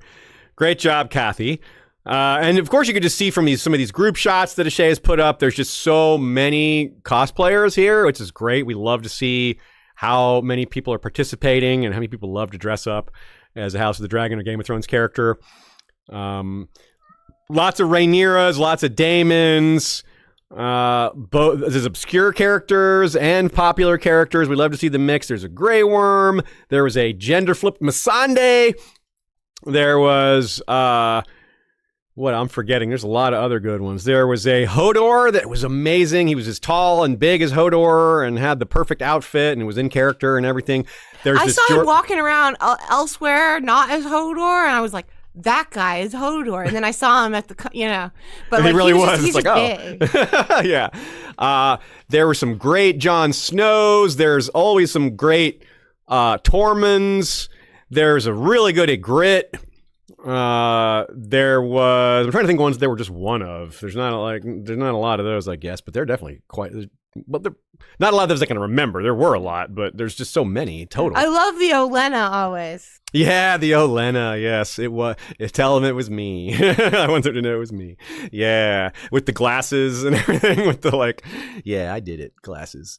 And, well, myself, I was Daemon earlier in the week. I dressed up as Daemon in his court fit, I guess you could say. And you were able to use our Forged by Foam Targaryen shields. Yes. Always nice to bust that out. And then you lent that to Zach the next day for his Dare on the Drunken to kind of pull it together. Because his Dare on the Drunken was him in casual clothes with a stein of alcohol, so and a shield. And it works. It works. Every photo he's in, he's drinking too. He really he did it just right. It was really fun. So Daemon was pretty fun. I got to, it's a kind of less of a costume and more just kind of being dressed up, but in a way that fits the convention really well. So that was kind of nice. And I kind of ran back like a upscale Daemon later on Sunday as well when we all had a birthday dinner to go to. So I kind of just did if Daemon was going to a party, like a red dragon scale shirt and still have the purple eyes and of course the hair. But Baelor was much more of a thing. Baelor was a lot harder to cosplay, a lot more being in character, and just kind of more fun in that because of that. Shout out to our friend Taylor who got my beard silver for it. I didn't have a silver beard most of the days because it's a bit of work to do that, but I did have the silver beard for the day I was Baelor. basically that's just like a bathrobe I'm wearing, but with a rope belt. And of course, I had the flowers in my hair with the vines, because that's Baelor's crown, is a flower and vine crown. And still have the purple eyes, and I had the 7-pointed star chain there, or necklace there. It was really more of a choker there. But, you know, hey, you got to suffer. You know, it's like wearing a hair shirt or something like that. Got to be in character. I guess the most in character thing I did, well, two things I did in character in particular that stand out, is I walked around to anytime I saw a Daemon or a Rhaenyra, which of course I saw a lot of them at the photo shoot, I said, hey, grandma, or hey, granddad. I think some people were confused by that because they don't really know who Baelor the Blessed is, because he hasn't been on TV. But yeah, it was still fun for me to do that. And I didn't wear shoes the whole day. Baelor did his walk to Dorne. Hey, I got to do something like that. I didn't walk to Dorne, but I did walk through downtown Atlanta at 4 a.m. without shoes. Hate that. I wouldn't brag about it. Am I bragging or just kind of explaining? Can I say you learn a lot about what's on the ground when you walk around barefoot. You were the rawest dog, as they would say in Always Sunny terms. Baelor is a raw dog. I was a raw dog. A raw dragon. Yeah, raw dragon. Who's the raw dragon here? I want to say I also really liked... our friend Ash did a Astarion Targaryen mashup. That was pretty cool. I like seeing the mashups. And John, our friend and listener John, did a grown-up Rhaego again. Yeah. He ran that back. I love that Rhaego that's cosplay. Really cool. Yeah. Yeah, I like it when people get a little inventive and speculative with it like that. It's pretty fun. Oh, and this Helena. Not Helena, this Rhaenyra, who had a sign that said crying in High Valyrian. I like it when they have a prop as well. Crying in High Valyrian. What does that sound like? So really, it's so much fun to see everybody's creativity. Oh, we saw a couple good Kristens and a Gwaine. There was a really good Kristen. I did not see the Gwaine. I saw the Kristen. He was really Gwaine, good. Kristen can Cole. I say, I have a picture of the Gwaine up now. That Gwaine we took a picture of and featured on our show last year, the year before. He did Daemon in armor. Oh. And we took a picture and shared it, and he had a friend that went, hey man, you're on History of Westeros. So hopefully that happens to him again now. I forget his name, unfortunately, but I love his armor. Love to see the Greens represented. And there's also a really good Viserys with all the prosthetic work that I found really cool. Yeah, so it's just we can't say enough about how fun it is to see people's creativity and their hard work. I mean, it's hard just to nail a show version of a character without adding any of your own touches. That's already just kind of hard to pull off a lot of times, even if your character doesn't require shoes. But it's so there's just so many possibilities. You never know what you're going to see, and I'm never not just over the moon with excitement to see what people come up with. Okay, let's talk questions here. Pulled some questions from recent episodes and a few others from here and there. Maybe a few of those that y'all have asked live today. I have these mostly sorted by episode.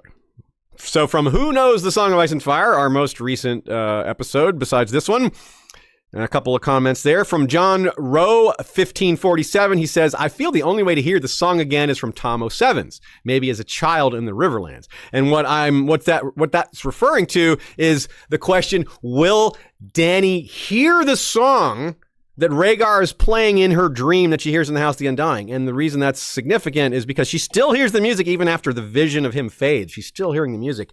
And we wonder if that is supposed to be like the Song of Ice and Fire, or just Rhaegar's version of it, something that's significant to Dany that she could hear later and be like, oh, that song. So Tom O'Sevens is a possibility for someone that might have heard it because Rhaegar was around the Riverlands. He went maybe met the Ghost of Highheart, though that probably would have been at Summerhall, not in the Riverlands. But Tom O'Sevens could have heard it elsewhere. So yeah, maybe heard Rhaegar perform it or something like that. Pie Guy 3403 says, you touched on the Red Priests. Got me thinking of Thoros and Beric Dondarrion. Where do they fit into the Song of Ice and Fire? And then Stoneheart. What about her? Her strength was given to her by Dondarrion, whose strength is from R'hllor, but she is cold as stone. Where does she fit in? Yeah, I really don't know. It's a great question. What George is doing with the undead characters outside of the others in the long term, I just don't know. I think part of it is to show that the summer that never ends concept from R'hllor isn't good either. That's bad, just like in the winter that never ends. It's maybe not quite as bad, but they're both just the end of humanity. And maybe to show that balance, that bookend, that both sides of the ice and fire magic have people returning from the dead. But it can't be just that, though. I feel like there's more to it that maybe just hasn't been revealed. Is the return of the dragons part of why this is possible? Or is it something else that also enabled the dragons, right? That these things are all happening together.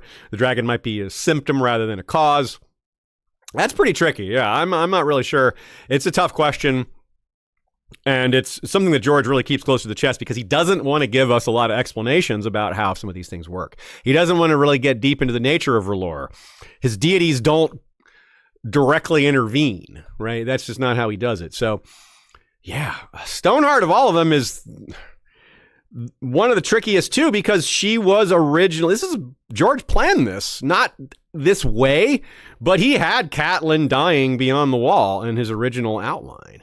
And probably resurrected by the others, probably turned into a zombie there, a white there. And that's a much different version of her story, but it still is this same core idea of her dying and returning as something else, something dark.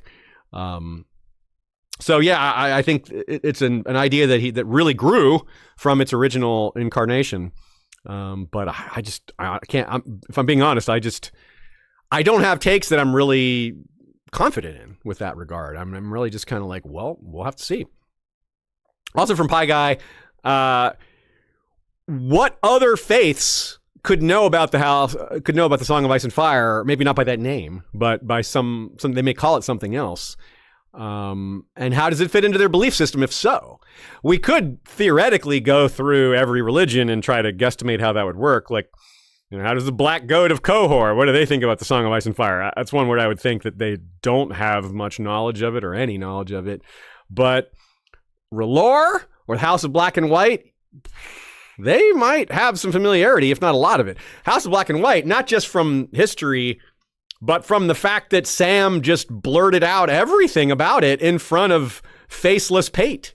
So if they didn't know about it, well, they might soon because that information could be delivered to them by one of their own. From our Ryam Redwine episode, shout out to Nina for writing that one. Great job, Nina. Debunk Yo Mind says, just to point out a couple key issues with Sir Lucamore regarding his secret wives, 3 secret wives. Debunk Yo Mind wants to emphasize that this is really not comparable to Prince Lewin or Balon or Boros Blunt, people who just like have a lover. This is 3 wives, which is a step beyond just having a lover, and 16 children. It's not really comparable to any other Kingsguard vow breaking thing with women who aren't like a queen or something like that. Like, obviously that's a bad one too, but that isn't really comparable to this. Like what Kristen Cole and Rhaenyra may have done is a different sort of bad than this. This involves way more people, much harder secret to keep. So Debunk Your Mind's bottom line is that Ryam's own honor would have been forfeit if he kept Lucamore's secrets. It would have been like, how could you not have known this was going on? Like, he would maybe get pulled down in the scandal too. It'd be like, what kind of a dummy are you if Lucamore was able to get away with all this and none of you noticed? Y'all were covering for him. You must have been covering for him if you didn't notice this. Like, how you're not fit to be a Kingsguard if you didn't catch that. 3 secret wives? Come on, y'all. Like, how did you not? 16 kids? Really? How did you not catch it? I mean, it's one thing if the king doesn't catch that, the queen doesn't catch that, but his fellow brothers, yeah, that's just... Yeah, it's a good point. It's a good point. It's a very, it's kind of in its own category in terms of, because just sleeping with a random woman or having a lover, that's more like Mole's Town. That's like, it's one of those they can turn a blind eye to that one because it's like, is that really causing a big problem? Yes, it's a violation of your oath, but it's like one of those, come on. Is it really so bad? This one, however, yeah, it is that bad.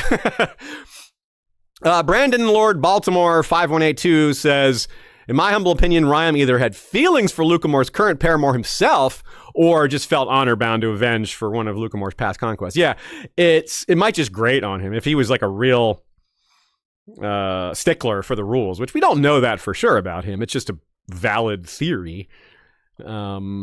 But it's an interesting angle that maybe he was jealous. I honestly hadn't considered that, but we should be considering things like that because even though Ryan's reputation is so clean and spotless, that doesn't mean it's true. This is George R. R. Martin we're talking about. Like, is he really that good? There's got to be a little bit maybe that's not so great about him. We just know him 200 years later and all the good things that were said about him. That doesn't mean it's all really that true. Was he really that good? Maybe he was. But it's fair to be skeptical that he was he really that perfect, you know? Eric Rodriguez 248 says, as far as epic modern day sports matchups go, this is referring to the extremely long legendary bout of Ryan Redwine versus Clarence Crabb, where they broke absurd number of lances, 30 lances or something like that. And we mentioned that in terms of, well, what's a sporting event or sporting achievement that's similar to that? Here's a good call. Eric Rodriguez says, in 2010, there was a match between John Isner and Nicholas Mahut. Mahut? I don't know how to say it. The match lasted 11 hours and 5 minutes over the course of 3 days. Now, having it take over the course of multiple days is a little different, but still, that's an insane amount of tennis. And he says that these two weren't at the top of their game, whereas Redwine and Crabb were, so maybe this pure display of skill wasn't quite as impressive. But still, that's impressive. And yeah, that's a good one. That's a good example. I like that. That's a very impressive 11 hours of tennis at an elite level. Yeah, I mean, the stamina, the conditioning you would need to run back and forth that much and swing that racket so much. Probably wasn't cool those days either. From our Alyssa Farman episode, Laughing Chicken 177 says, as an Aaron, this was so funny to me. Or for me. And what that refers to is how there's so many different ways to spell Aaron. E-R-R-O-N, E-R-I-N, A-A-R-O-N, E-R-I-N-N, E-R-Y-N, E-R-Y-N-N-E. There's just an infinite number of ways to spell Aaron. Or did you even say A-R-R-Y-N? Nope. Like House Aaron? Nope. A-E-R-O-N like Aaron Damp Hair, which that one's really just Game of Thrones, but still, for us, that counts, right? In our world. Even the name Alyssa Farman from Alyssa. There's a lot of ways to spell that one, too. Not as many as Aaron, but still. Selinzor8732 says, another way that Jon Snow could learn the lesson of duty over honor would be if he ever finds out that Ned's not his father, that he comes to realize that Ned sacrificed his honor in order to protect Jon, well, and Lyanna. So this is from our the Riddle of Rob's Will episode. That's a very good point. Like, I do expect Jon to learn that. I think we all do, at least probably. So when he pieces all that together and he realizes, wow, my father was lying. But it was, well, or that guy who's not my father. My uncle was lying. And he always thought that Ned would never lie. I was like, well, I guess he would. And we do know that this is something that Ned absolutely would lie about. And we've seen it, and we've seen him do it for Sansa. We've seen it when Varys said, well, your honor, what about Sansa's life? And he's like, okay, my honor's nothing compared to her. I will absolutely sacrifice my honor to keep my daughter alive. So it goes to show, it's not Ned's number one thing. His family does come first. If he was a Tully, family, duty, honor. That's the right order for Ned.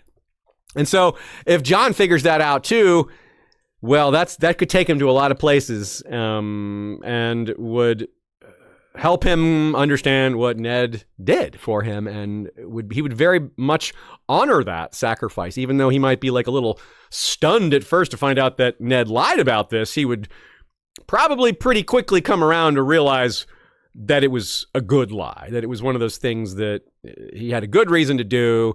Not all lies are bad, Jon Snow. sometimes you tell lies for good outcomes, and you know that it's just the world isn't that simple, that all lies are bad. So I think that's something that Jon is gonna maybe come around on, soften up on a little bit. Yeah, that's a good point. Belganese says, come on, guys. He's clearly going to kill Darkstar, proclaim himself king of Torrentine, just like his ancestors, marry Daenerys, and then kill others with Dawn. It's so obvious. That is a comment about Edric Dane from our Darkstar episode. So Edric Dane is going to kill Darkstar. Darkstar's going to come for him, but Edric Dane will pull a fast one and be the winner there. King of the Torrentine. Wow. That's great. The War of Six Kings. Yes. As an aside, y'all, I said that we were doing a secondary topics moot over on our Patreon page, and we have 2 winners so far, 2 more episodes that are going to be made.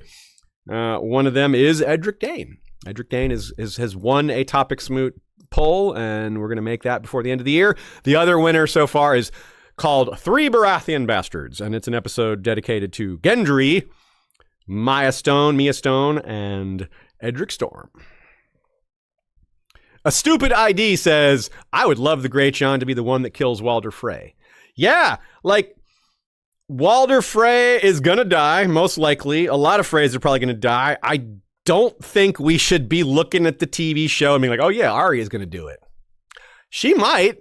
I'd really doubt it, though. I really doubt that she kills a bunch of all those Freys, like anything like the way the show portrays it. I really don't think so. She sort of has the Freys on her list.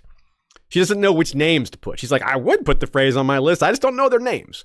So it's possible she gets involved in that plot, that revenge, that justice, whatever you want to call it. But the Great Jon is someone we do expect to be a, Act 3 player. He was a big part of Act 1, then he got thrown in prison, and I suspect he's going to break those chains, just like that Umber Sigil, and he's got several people are going to have a reckoning, and Walder Frey might be number 1. Maybe Roose Bolton, but I have a suspicion that Bolton may already be dead by the time Great Jon gets out. And also, Great Jon, if he gets out, it'll be in the Riverlands. That's where he's imprisoned. He's at the Twins right now. Jaime ordered him sent to King's Landing. If he escapes at King's Landing or on the way to King's Landing or is freed from the Twins, all those are in or near the Riverlands, nowhere near the north. Le Corbusier says, Theon, of all people, mentions that dire wolves had not been seen south of the Wall for 200 years. Assuming the Wall has magic negation properties, maybe other Starks could not make a connection to more magically inclined animals like dire wolves until now.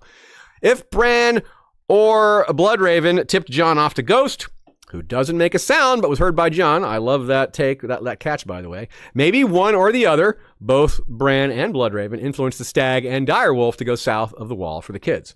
Yeah, it's an interesting theory, the idea that Bloodraven sent those direwolves. I think it's a very strong theory because of this tip that direwolves haven't been seen south of the Wall in 200 years. Yet, Winterfell is very far south of the Wall. It's like weeks by travel. Remember how long it takes Tyrion and Jon to get there when they leave Winterfell? It takes a while. So, it's not just south of the Wall, it's very south of the Wall. So it's peculiar, and the idea that there was a human involvement is worth considering, if not likely, possibly. The Stag itself, that's interesting. Yeah, that's a little like the actual way they were found, with the direwolf mother being dead and all that, killed by the Stag. That's obviously important symbolism for the Stag, Baratheon sigil, and the antler going in the wolf's throat. As a hint for what's going to happen to Ned and maybe some other Starks as well. But I don't have as strong feelings on that part. But it makes sense. I mean, Bloodraven could do that. It's not like imagining some power that we haven't seen. That's just pretty basic skin changing, right? It's kind of weird to imagine a skin changer having 2 animals fight. Like, can you imagine Varamir sicking one of his wolves on one of his other animals? But they're not, Bloodraven wouldn't be bonded to these animals. It would just be, I'm going to skin change into these because I'm a green seer and can enter any animal I want. And I'm going to create this situation near Winterfell for them to find.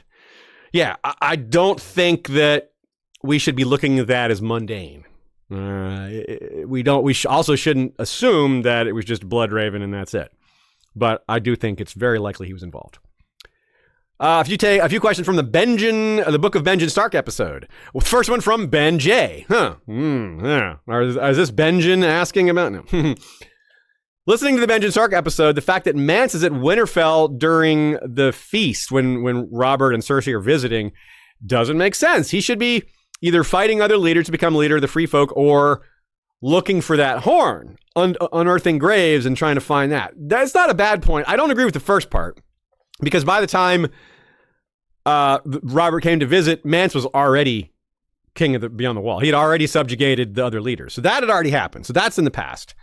But they were actively looking for the horn. That is true. They still were doing that. They hadn't stopped. But I could see Mance just, pausing that effort, or having his subordinates continue that effort while he goes south to check out Robert.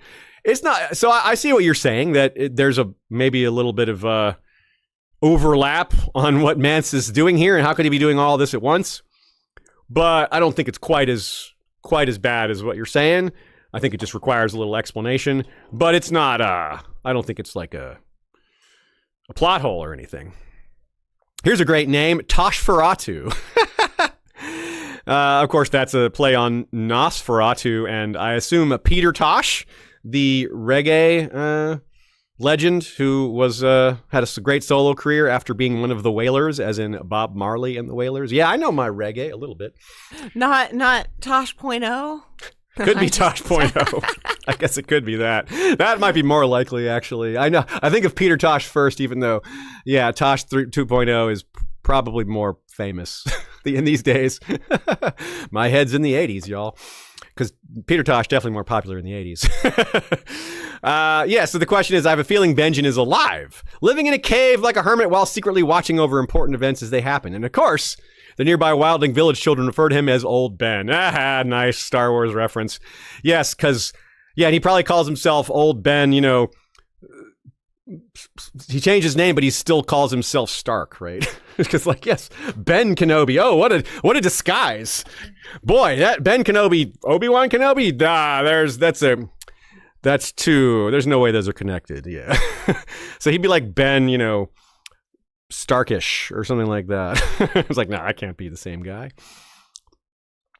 Merkel John says, if Ben found out the prophecy from Lyanna via Rhaegar, regardless of who the child was, be it Jon or Dany or whatever, knowing they had to save the world from north winds rising without dragons, one could see how he felt obligated to make the fight a priority to her legacy by joining the Night's Watch.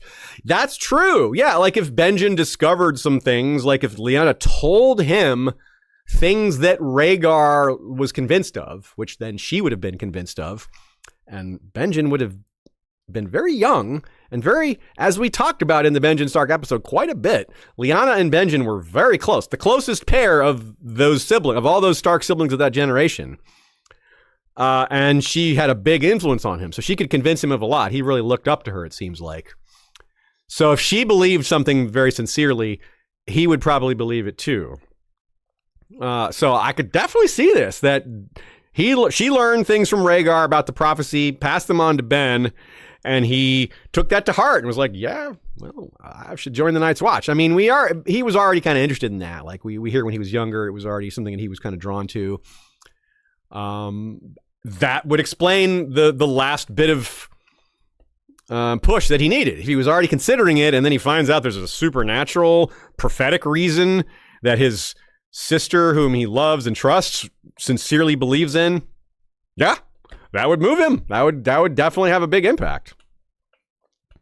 Chatty Lumpkin says, well, here's an idea that's way out there. What if Benjen received aid from the Children of the Forest? It was traditional at one time for the children to gift the Watch with 100 pieces of obsidian. Did they find him, and did he take refuge in the cave system?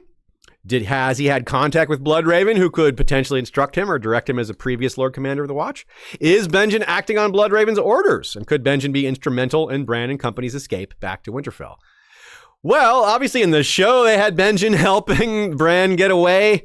I feel like that's not unlikely to be something in that regard, like Benjen helping them.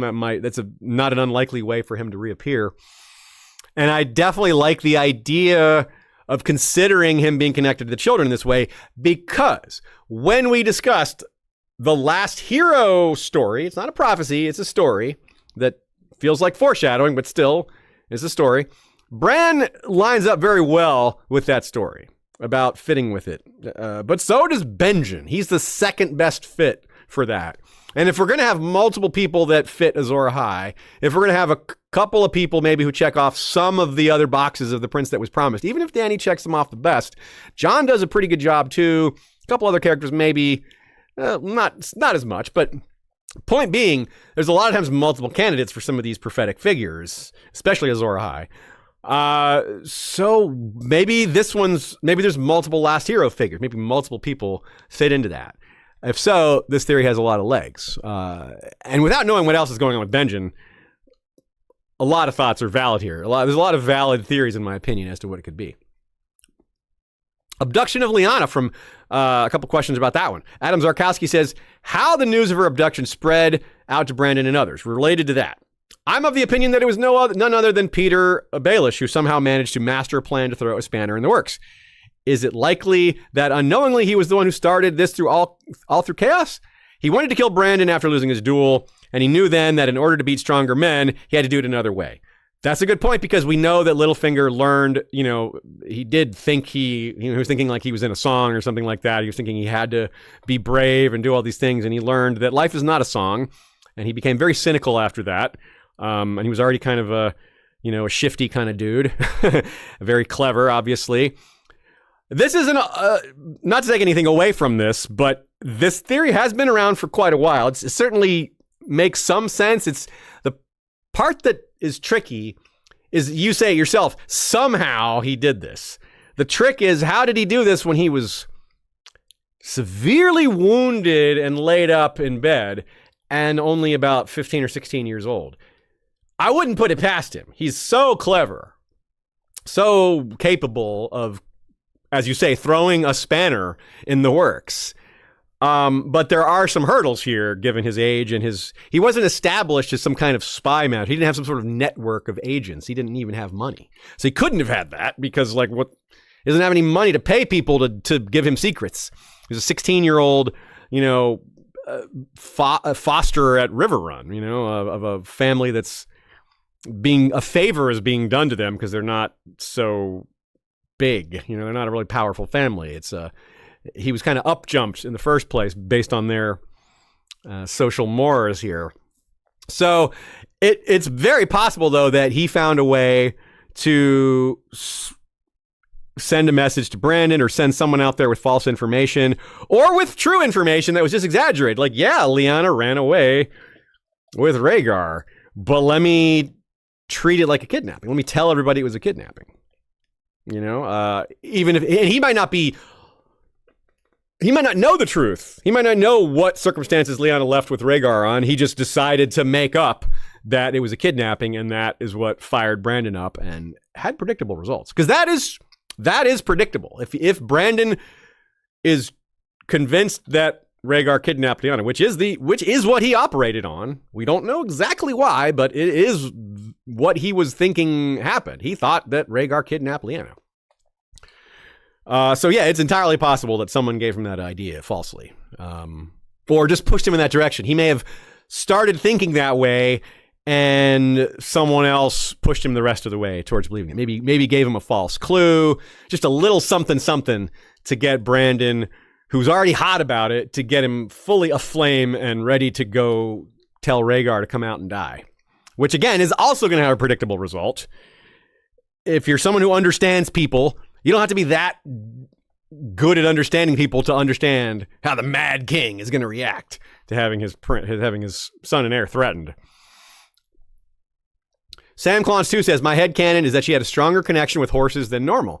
Yeah, that's a valid possibility that Lyanna had minor skin-changing talent. Just enough to maybe just, sort of have a better connection with horses than a regular person would without it being enough for her to even realize it's supernatural, or for her to not be able to parse it because she was only 16 when she died. So maybe if she lived longer, she would have figured out that there's a supernatural angle to her connection to horses. On the other hand, it's maybe better just to believe that she's just really talented with horses. I don't know if we want to make it supernatural, you know? I don't know that we need that. It doesn't mean it's not true. It doesn't mean it's not possible.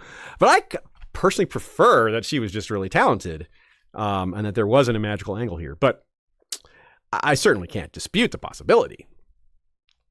Sandclance 2 also says, I've never understood how Rhaegar went from wanting to depose his father to being willing to die for his wrongs in the field. Well, I don't think he was willing to die for his father's wrongs. I think he was willing to die for his own family. Like, because he's still next in line. If Rhaegar doesn't step in and fight Robert, they might lose the rebellion, and then Rhaegar isn't going to be king either. So I don't think he was doing it for his father. I think he was doing it for his family, including himself. He's the heir to the throne. So it's still in his best interest to keep his own status as heir. But that said, I think Sam Clance raises a good point that quite possibly some of the things that Rhaegar learned through prophecy might have guided his actions vis-a-vis the Battle of the Trident or facing Robert or whatever. He may have believed, as Aegon the Conqueror did, that a Targaryen has to sit the throne. Now, that's a show invention. Let's not forget that. As far as we know, that's a show-only invention. Not Aegon's dream. That's from George. But the idea that there has to be a Targaryen sitting the throne. That's House of the Dragon. For sure, it might be A Song of Ice and Fire also. But we're not sure of that. If it is A Song of Ice and Fire, if that's also part of it, then it fits a lot. It fits neatly that Rhaegar's like, well, yeah, we can't lose the throne because that's part of the prophecy. We have to keep it. So that would fit very well. Here's a couple questions about both the House Frey episodes and the Winterfell murders. There's some connection here because the Freys were involved in the Winterfell murders. JC, FTW, ZMOF, GWTF, which is Jesus Christ for the win, ZOMF. Oh my fucking God, what the fuck? Yeah, that's great.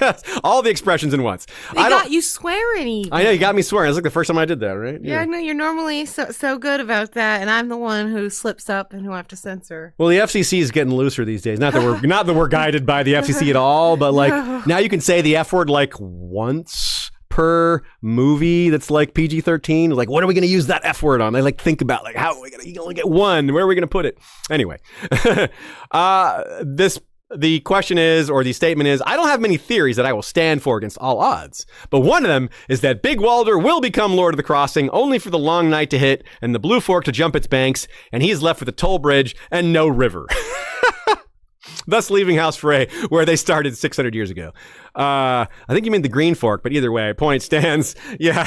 What happens if the Trident freezes and is like, oh, we don't need a bridge. You can just walk across. The idea that Big Walder will become Lord of the Crossing is pretty funny. Wait, isn't Big Walder the one who got killed? I always get that mixed up. No, Big Walder's the little one. The little sneaky one is Big right. Walder, and Little Walder is the big. Yeah, they're all sneaky. Backwards. Yeah. So that's how I remember him. Like, it's not the way I would think. He's like 40th in line.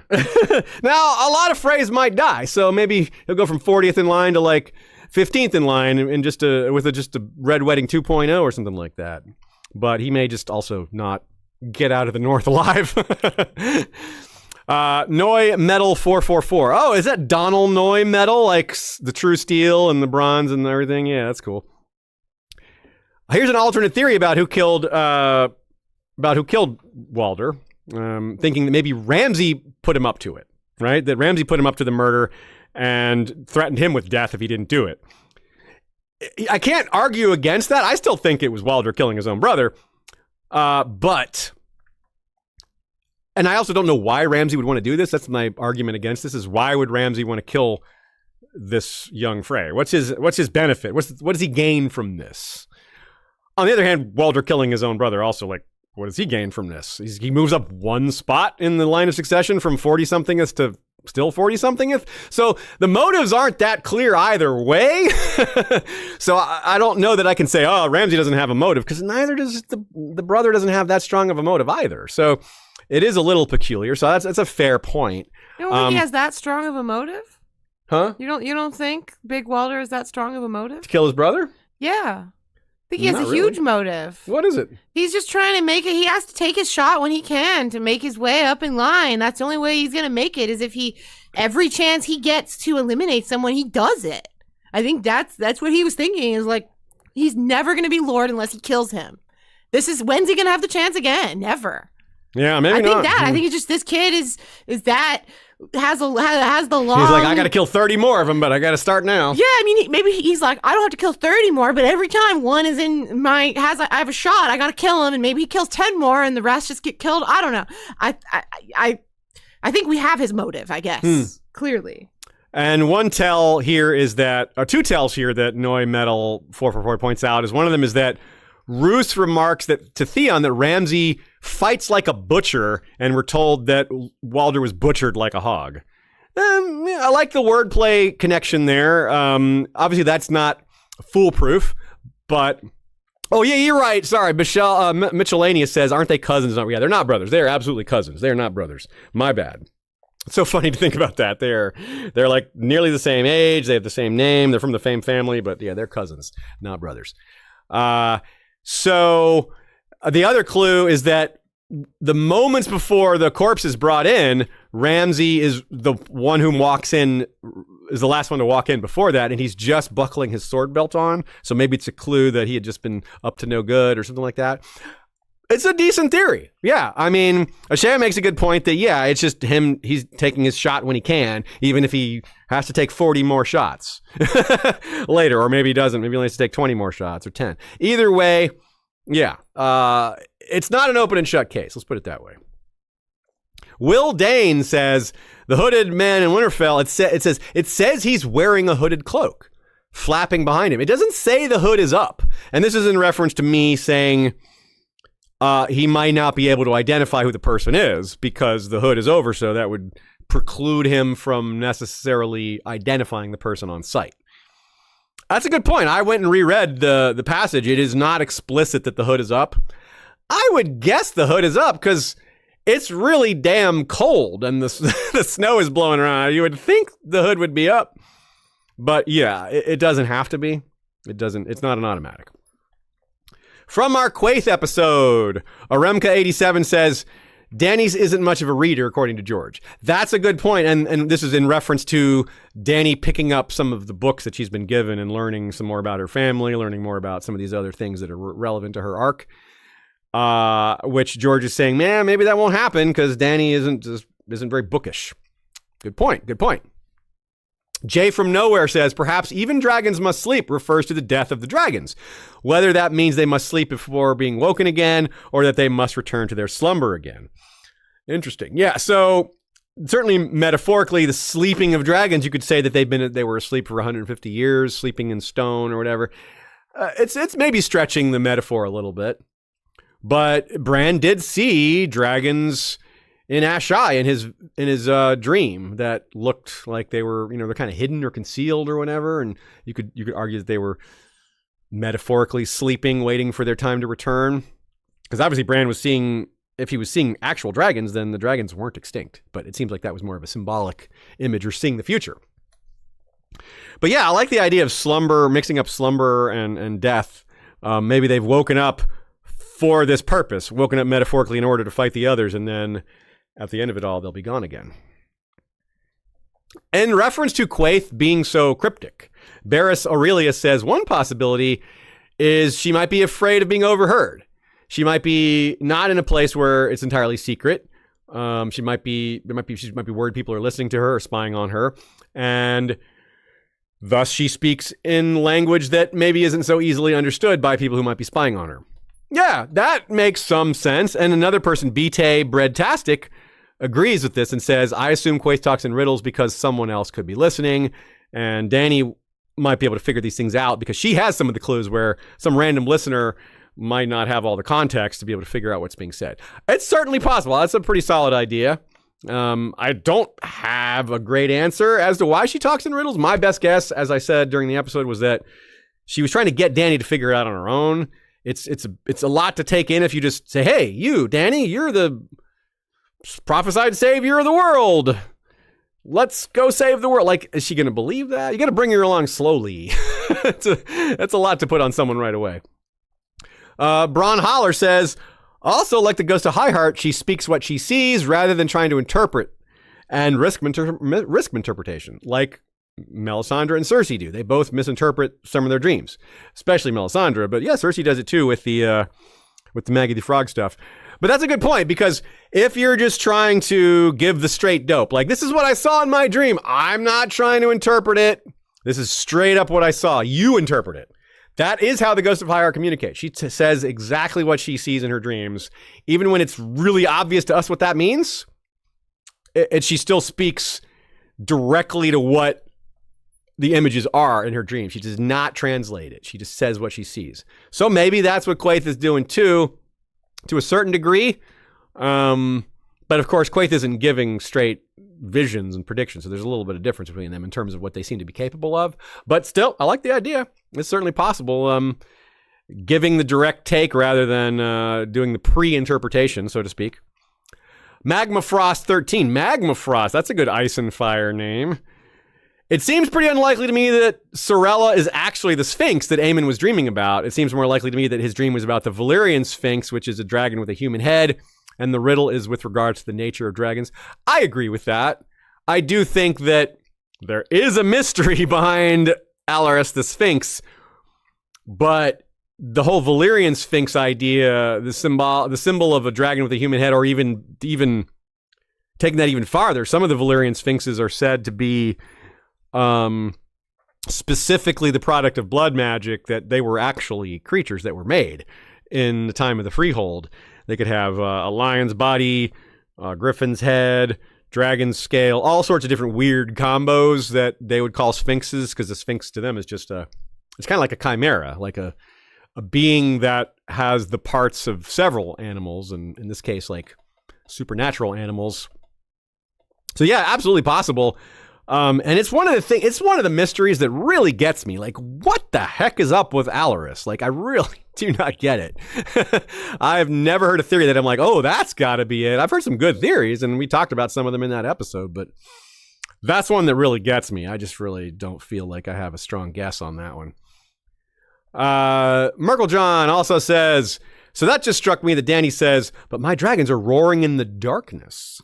Right? That's when they're imprisoned, and that could be why Quentin tried to release them, because maybe he was sent to dream by Quaithe or somebody. If Quaithe can send glass candle dreams to Danny, which definitely seems to be happening, why not someone else that's involved? Why not to Quentin?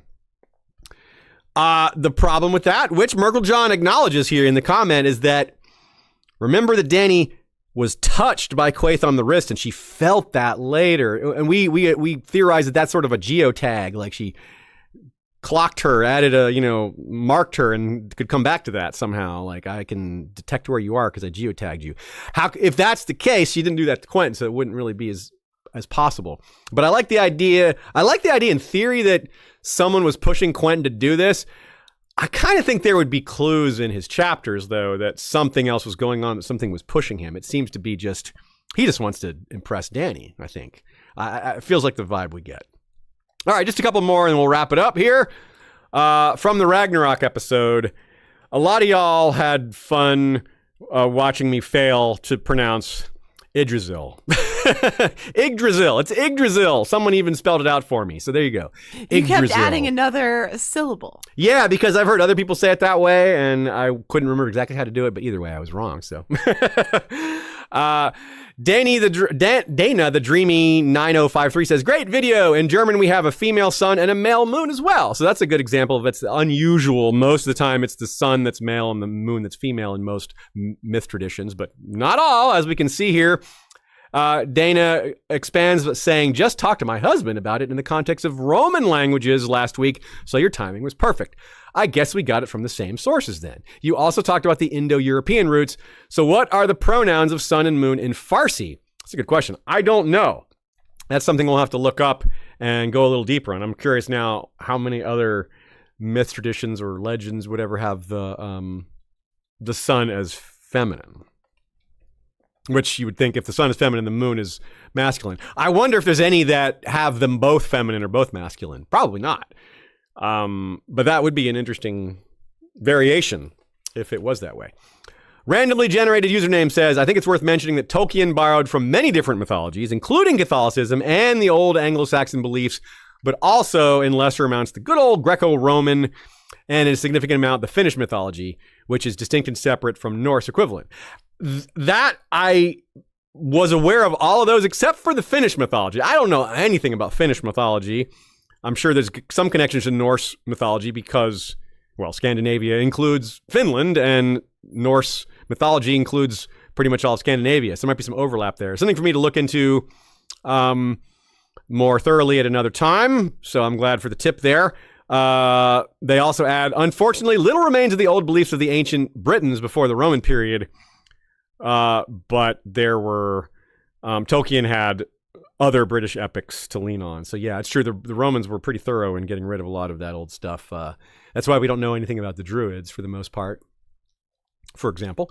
Khaled91 says, how come whenever fantasy is discussed, people never bring up the completed Memory, Sorrow, and Thorn fantasy series by Tad Williams? I have actually brought up Tad Williams a few times throughout the History of Westeros podcast, but Khaled91, unless you've listened to like every episode of ours, you could easily have missed that because we've got like 500 episodes and I've probably mentioned it like 4 or 5 times.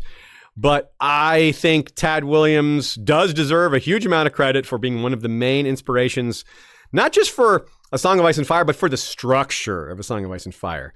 Tad Williams did POV style for Memory, Sorrow, and Thorn, and George was struck by that as a great device for what he wanted to do. Obviously, he's not the only one to do POV style, but I believe it was George's first time reading POV style in fantasy. I could be wrong about that. Check me if I'm wrong, correct me if I'm wrong, but I'm pretty sure that's right. I have read all of the Tad Williams novels in Memory, Sorrow, and Thorn, plus the quadrilogy that comes after it. That's a funny anecdote. Memory, Sorrow, and Thorn was supposed to be a trilogy. It was 4 books. Tad Williams was like, yeah, I couldn't finish it. I had to do longer. George would understand that too. And then he did a second trilogy. But at the beginning of the 3rd book, it says, he wrote an author's note that says, I have once again failed to write a trilogy. So both trilogies are actually 4 books. So Memory, Sorrow, and Thorn is a great series. You will recognize a lot of the Easter eggs from George. You'll catch a lot of references, a lot of things that he nodded to or borrowed. And that's fun by itself, but the story is actually quite solid on its own. Khaled91 says maybe this is no one mentions him as a possibility to finish the series, but I don't know if we need to go there right now. Anyway, certainly a better choice than Brandon Sanderson. But I also recommend the second quadrilogy. It's set 30 years after Memory, Sorrow, and Thorn. A lot of the same characters, obviously the same world. It's really solid. I liked it a lot, so I recommend that. You can always go to our webpage and go to our Amazon links and buy the books through there and let us know what you think. If you enjoy them as much as I did, I would love to hear that. You could email us or jump on our Discord and tell people what you thought. 2 last comments from Jay from Nowhere. One is, thank you, Jaime Lannister. And that's in reference to the burning of King's Landing, obviously for being a Kingslayer. Good job, Jaime. And then, the lack of unbiased, empirically factual histories is what makes this universe so fascinating to discuss. I thought that was a very good comment to end on. I fully agree, 110%. It's great. George has crafted such a wonderful world. It's why we're able to keep talking about this stuff, where we have endless topics, endless connections to the real world, endless parallels, endless fun. So thanks y'all for participating. Thanks you all for sending questions or responding or just being here and supporting us. There's a lot of ways to do that, and we appreciate whichever ones work for you. We have an Instagram. Don't forget, The History of Westeros. And make sure to take our survey, bit.ly how survey, History of Westeros survey, how survey, bit.ly how survey. It's in the description. You can also, we'd love it if you take that survey. It'll help us improve our show, get feedback as to what you guys like or maybe don't like, and just helps us fine tune things a bit. It's great data for us as a podcast to understand what you guys prefer, and it's just really helpful. We'd appreciate if you could spend a couple minutes taking that. And once again, if you're going to be in New York for New York Comic Con, make sure to hit us up. We'd love to say hi. That's about it. Let's look at the poll. What happened there? What did most people think? Is the show going to use the same music? Ashaya's looking that up right now. Looks like not nearly as many said yes as I thought. It was almost an exact 2/3 split. 2 out of 3 people said yes, 68%, almost 2 out of 3, and 32% said no. So I'm in the yes category. What do you think, Ashaya? You think they'll keep that music? No. No, you think they'll change it? They will. Okay. I don't know. I think people said Ramin Djawadi wasn't probably doing the music for Night of the Seven Kingdoms. I saw. I don't know. So if he doesn't do it, then maybe he won't. But I don't know. Maybe I'm just wishful thinking. I really want them to let go of the song. Right on. Okay, well, we'll see what happens. Obviously, time will tell. By January or so, we'll know. Maybe it'll leak before that, whether there's something new. But yeah, lots to look forward to. Lots more to come. We will be getting back to just regular book topics throughout the end of the year. And you know what to do. Until next time, thanks on behalf of Ashaya. I'm Aziz. And don't forget to check out Michael Klarfeld, KLRADOX.de. No. What? You spelled it wrong. What did I say? KLR. KLARADOX.de. Whoops. Say it normal? Yeah. Claradox.de. There you go. Okay. Repeat it. I'm going to cut that. KLARADOX.de is how you spell it. Claradox.de. That's what you can get with these maps. You can download them yourself and get them printed out. We love them. We love ours, and I'm sure you'll love them too if you get them. And you know what to do until next time, my friends. Valar reread us.